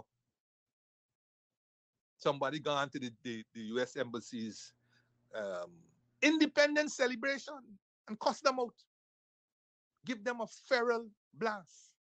So you could imagine, strained diplomatic community. We have to go there now and go there and make our representation diplomatically. We have to divert financial resources. We didn't even know what the Treasury got. Just come in. We didn't know what the Treasury got. And diverting resources to send our diplomats all over the world. Because we don't have gunboats. We don't have gunboats. And we have never solved any of our problems by gunboat diplomacy. Unlike what both of our neighbors have done to us, Venezuela and Suriname.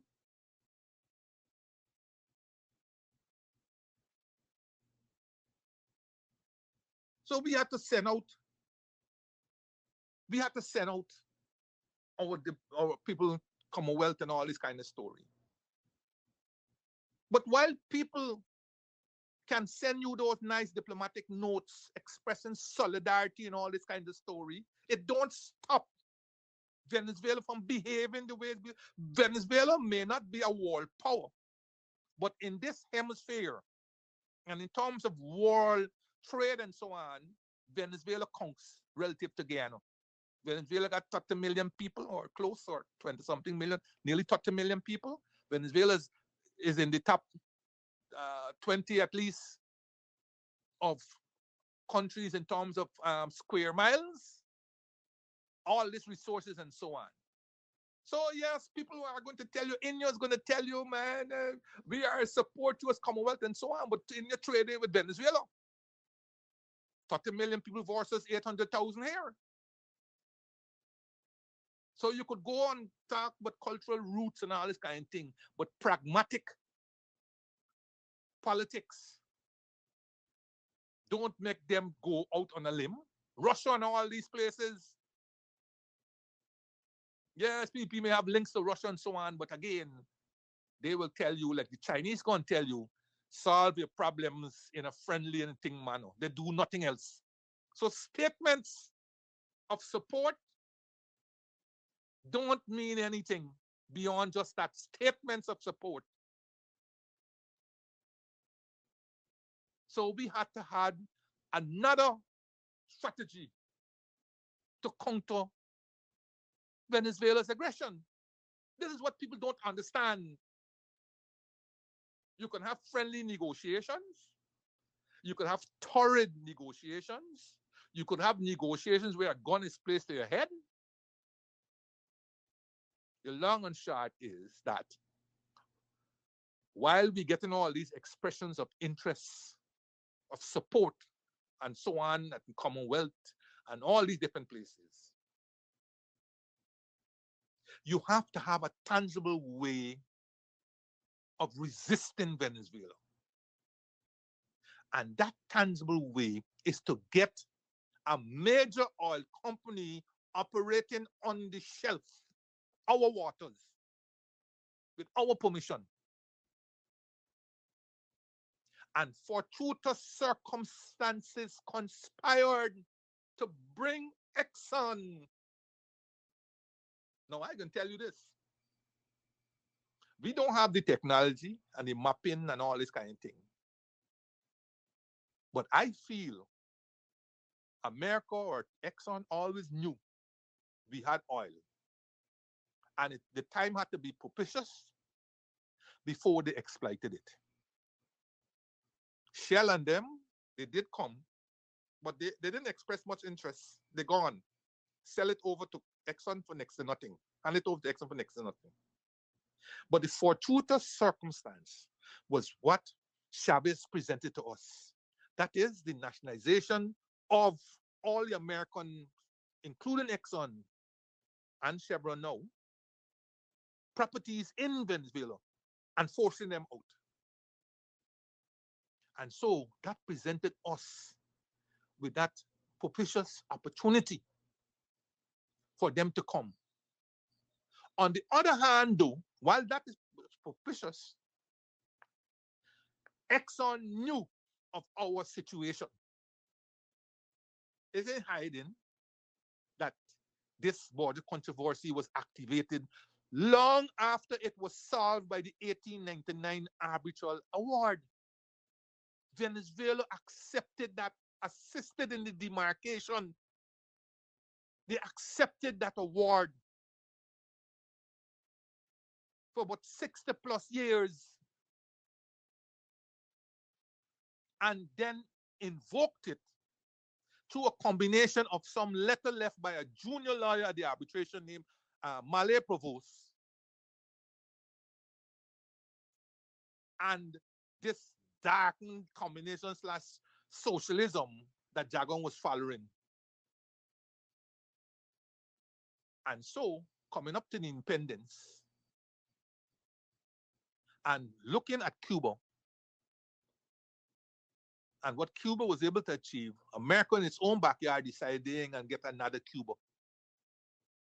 So not only they did everything to make certain Teddy don't ever accede to the throne in this country. And one was to use Venezuela to reactivate that border controversy. So going into independence, suddenly you hear they no longer accept the border.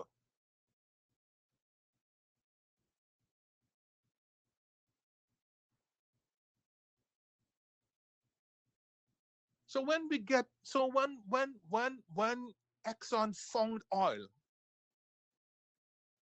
when Exxon found oil, two more things we should get into play here. Two more things we should get into play. Exxon came not under the coalition government. Exxon came under the presidency of Janet Jagan. So a lot of people get these things mixed up. And they operated under a PSA, a production sharing agreement that was signed under Janet Jagan's presidency. Janet Jagan's presidency. Read the book, From Destiny to Prosperity by Raphael Trotman. I think it's still available at Austin's bookstore, but it's definitely online. It's definitely online.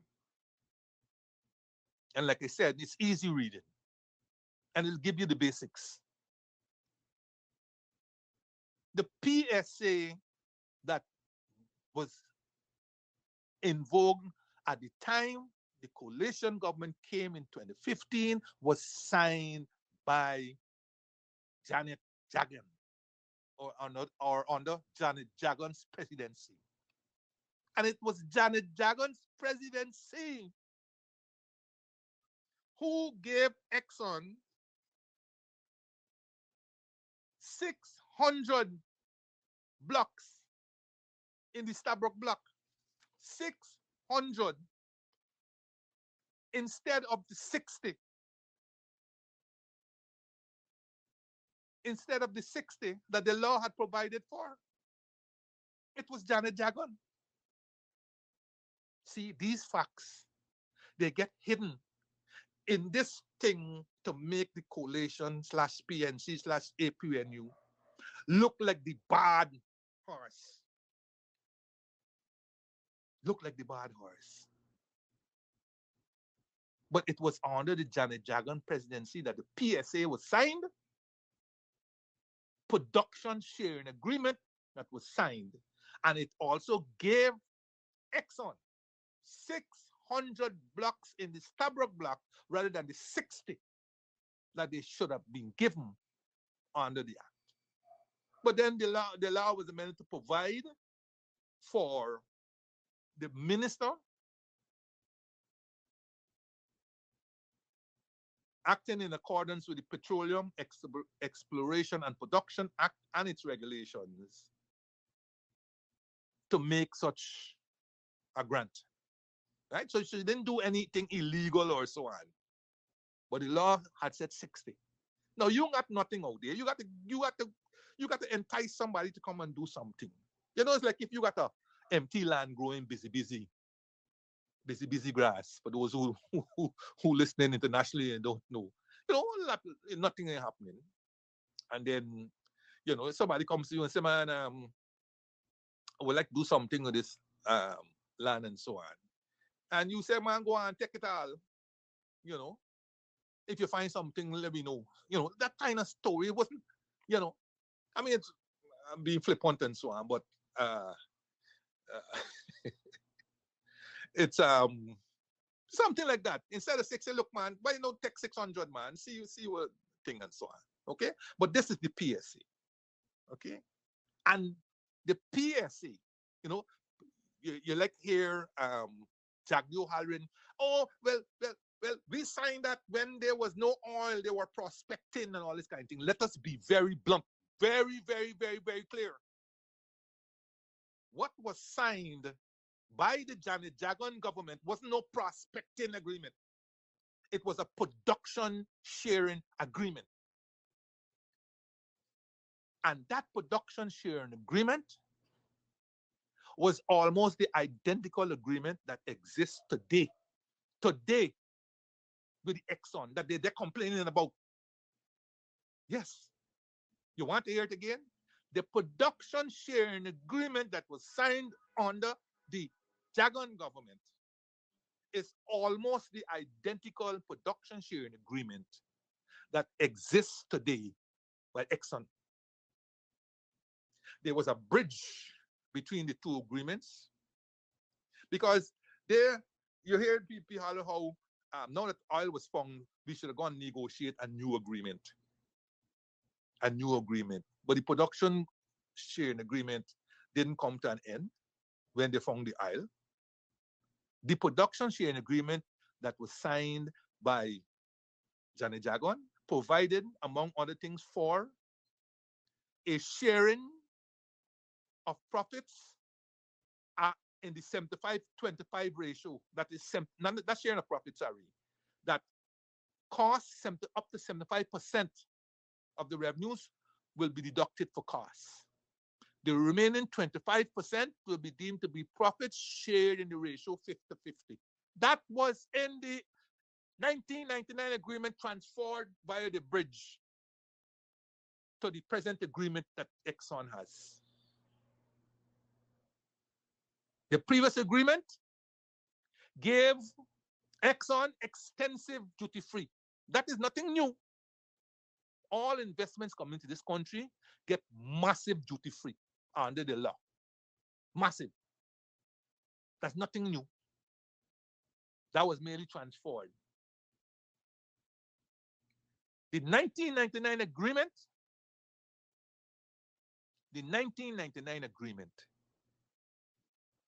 provided for a royalty of 1%. 1%, which could have been recovered by Exxon. In other words, then they treat it as costs. So it's 1% being paid as royalty to the government of Guyana, but they're recovering it as part of their costs. The present agreement that Exxon is existing under provides to the bridging agreement between the two PSAs for a 2% royalty unrecoverable. So Exxon can't claim this 2% royalty that they're paying to us as costs. It's their expense, unrecoverable. So those were some of the additional features or revised features that were put into the PSA that exists today, that the Exxon is working with.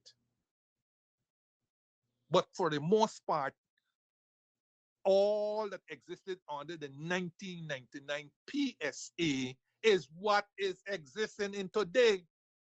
But the PR of the PPP has been able to tell people how the coalition government sold them out.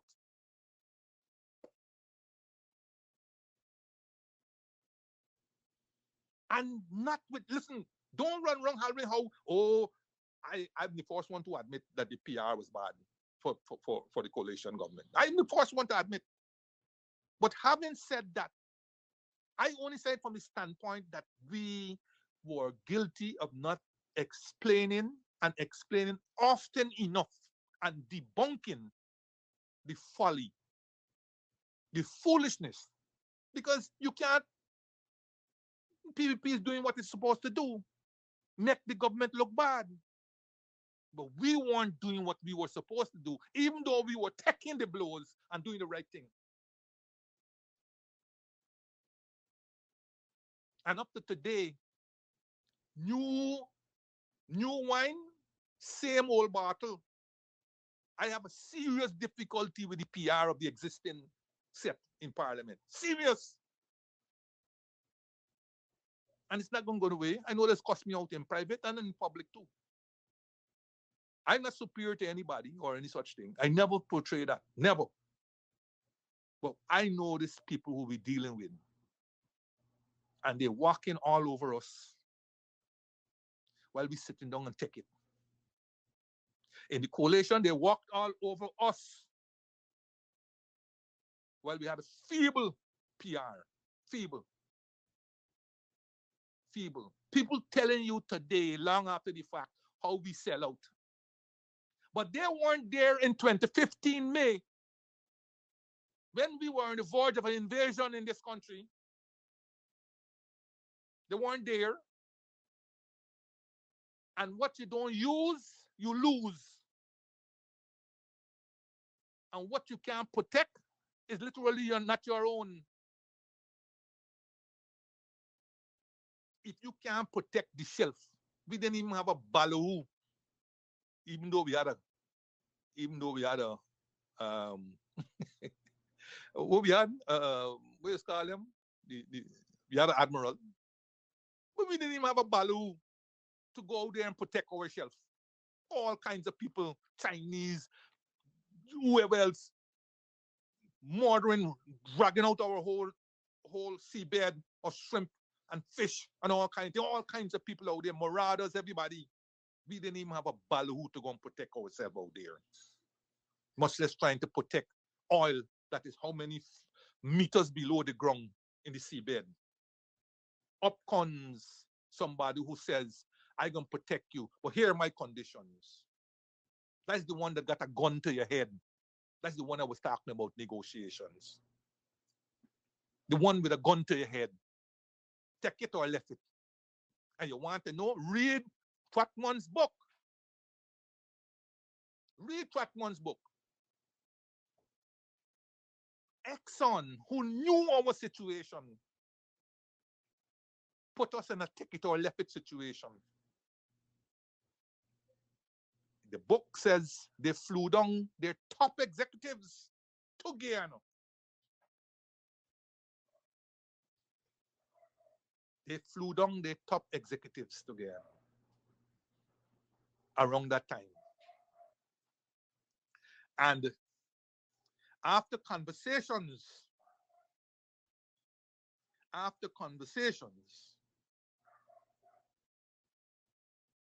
Trotman was told to sign the agreement.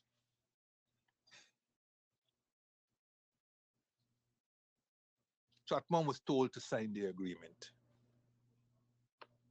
I think the book says he made several attempts to GGMC, to have some discussions exactly about maybe better terms and all this kind of story. But Exxon was in no mood. It was like a take it or left it situation that we were put in. And like I said,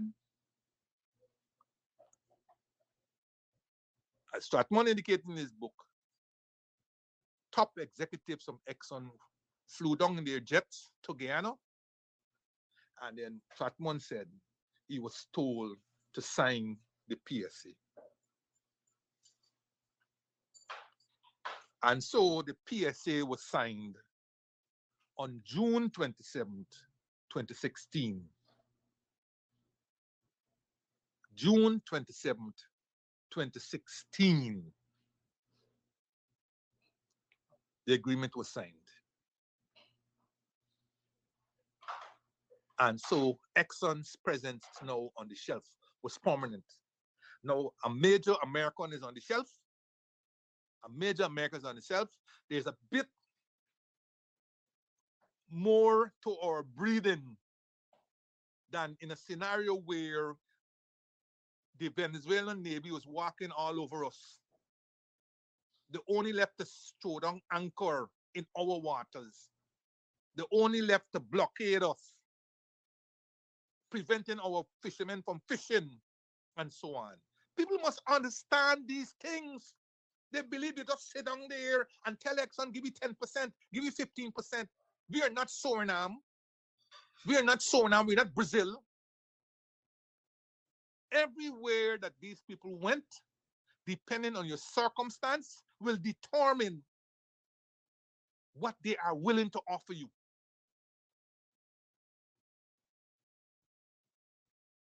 We didn't get exports.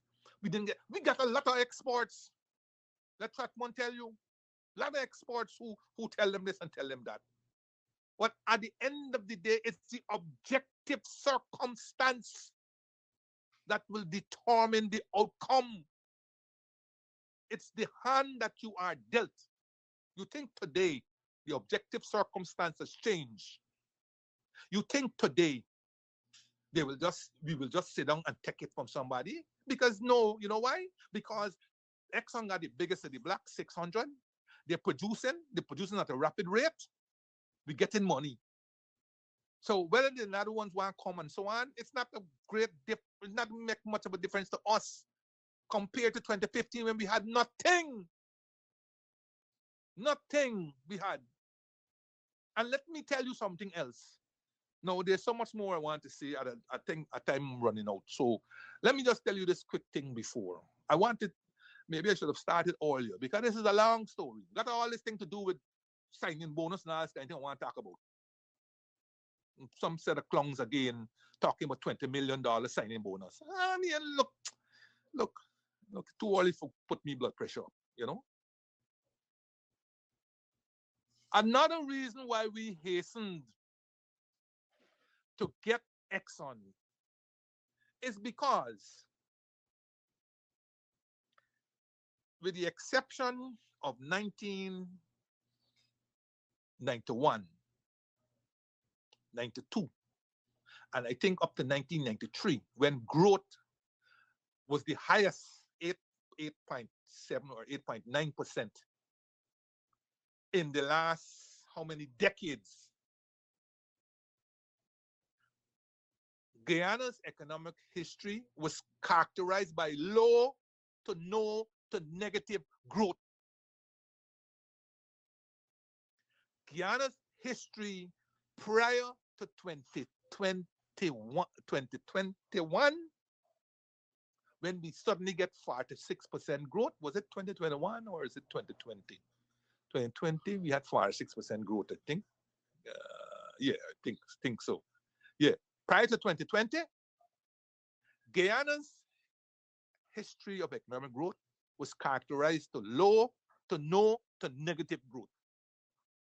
The highest growth in the entire period was 8.9% in 1993. And that was recovery, not growth, recovery, because everybody knows our economy plummeted in the late 70s, the entire 80s,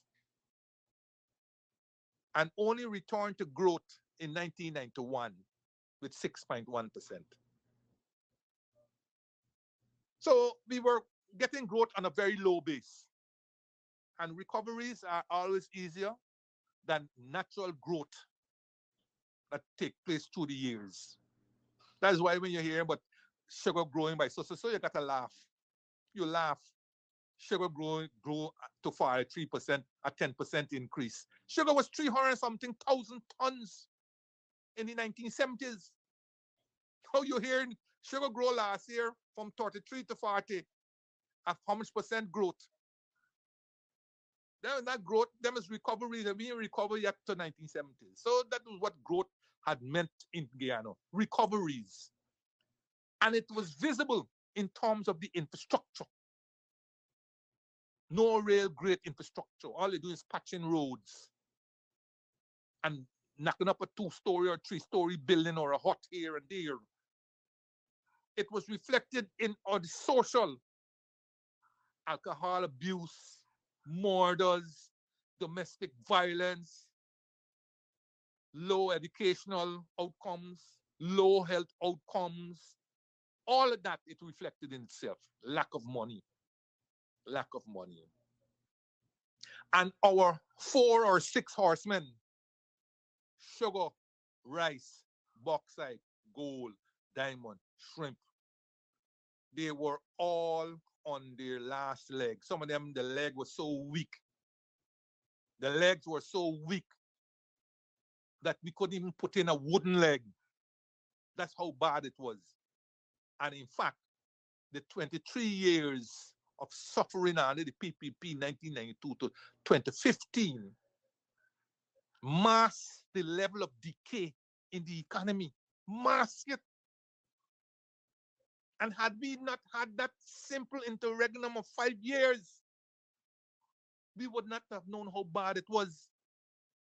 Can you imagine they were propping up sugar, an industry that we had spent so much money, spent out all the EU money to raise a dead horse named Skeldon, for which nobody was held responsible. And then to find out when you come in 2015 after promising people high wage increases and all these kinds of story, to find out that Guy Suko is insolvent, $90 billion in debt, about to collapse. Not about collapse, because the CEO left it and gone. Workers hadn't been paid for 2 weeks. And we had that crisis on our hand while the Venezuelan, on May 26, was issuing a decree to rob us of our maritime space. And we got people here who will cost the coalition government. And we took that in stride. We didn't go around crying, yeah, and so on. We took it. We asked, we put up our hands. We got the rulership.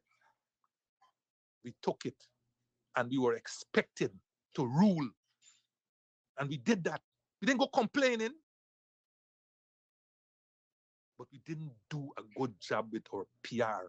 And so we get cussed out even up to today. We get cussed even by our own people. Who? PNC?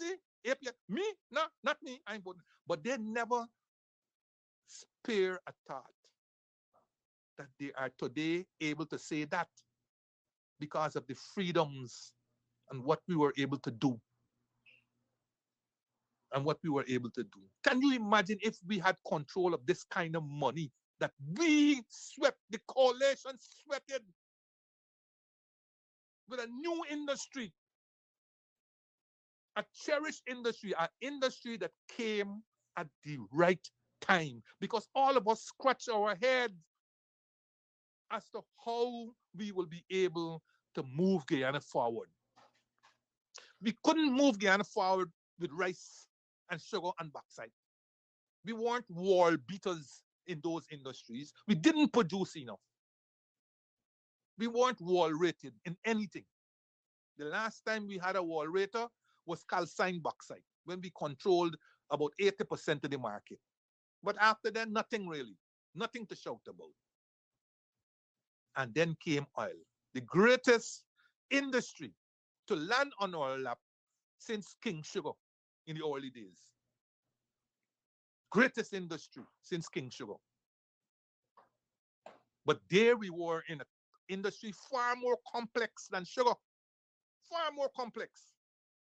There we was in there, Bangor Mary swimming with sharks, little Guyana trying to swim with the oil industry, complex, capital-intensive oil industry with rapacious investors looking for more than they pound of flesh.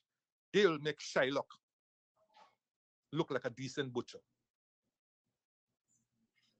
But then we did it. Inexperienced as we were, we did it.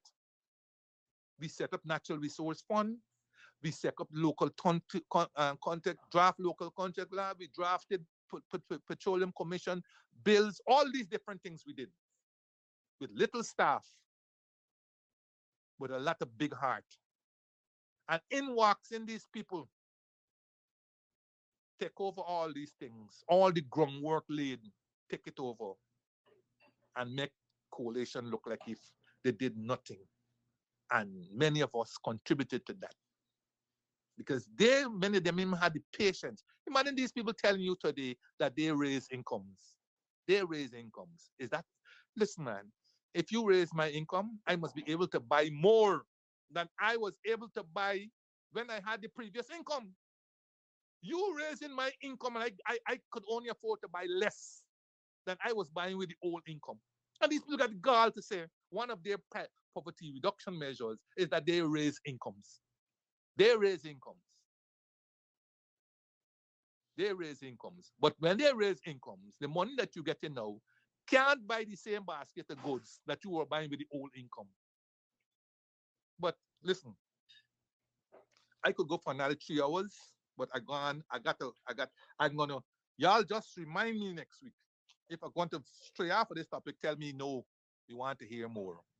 And I will be prepared because we got to talk a bit more, about that period, that 2015 period, how we survive it. And we're going to talk something more about this signing bonus and all this nonsense that people put out there, make we look like if we, or try to imply. Imagine you, not now, people can't even get it right.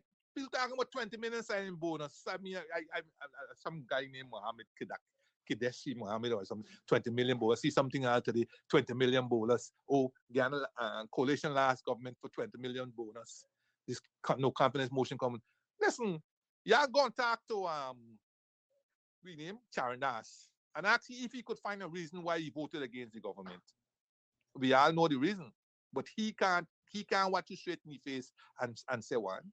By the way, I hear somebody say how he going into some diplomatic thing again. He collected some diplomatic passport. But hey man, I am going to continue next week on this story and the implications for Guyana. Now that Venezuela seemingly is going to be getting back into the fold. There are sweeping implications for Guyana. I want to tell you something. On January the 2nd, oil prices had dipped below 60. I think it was 58 US dollars. You know who won't be the winners? Exxon, not Guyana. Because it's going to take longer and more barrels of Guyana's oil for Exxon to recover its investment than if it were a higher price. Guyana is going to be the loser. And we're going to discuss this a bit more next week also. There are a lot of other theories also floating around as to why America attacked Venezuela, including the whole issue about the petrodollar and US dollar being intervention currency and so on. Maybe we may look at those. But for now, Kanaki, it's good to be back. And I've overstayed my stay today. But thanks anyway. See you next week. Bye. To serve my country, yeah, yeah, Guyana, oh, Guyana, I want to serve my country, Guyana, beautiful, happy and free, Guyana, let's cooperate with our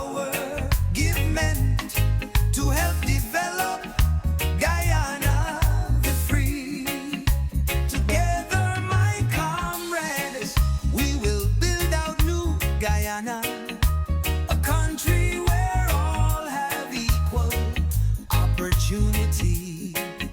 So let us begin now to show loyalty to Guyana by showing love and respect for all Guyanese.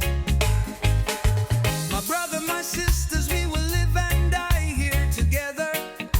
Our motto, one people, one nation, one destiny for harmonious living.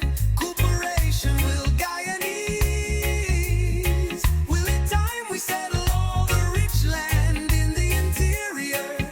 Our natural resources are there in great quantity, and we will do farming and establish towns by the border. My greatest desire is to serve my country, Guyana, and sincerely help my Guyana to move along. Our government asks us that we study hard and we learn the things that will help Guyana to become strong and great and free. Oh yeah, oh yeah.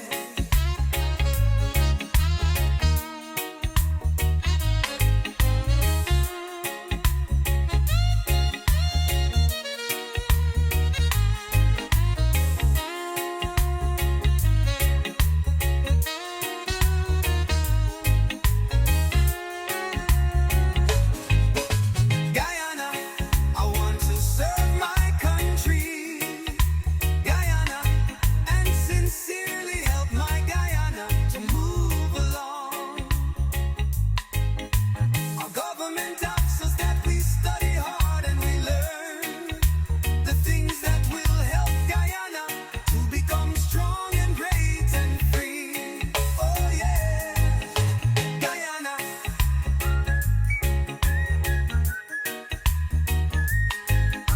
Guyana,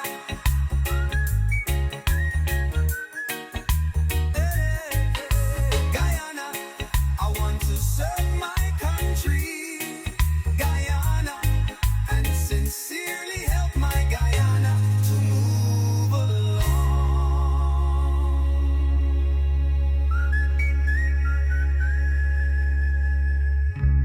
Our government asks us that we study hard and we learn the things that will help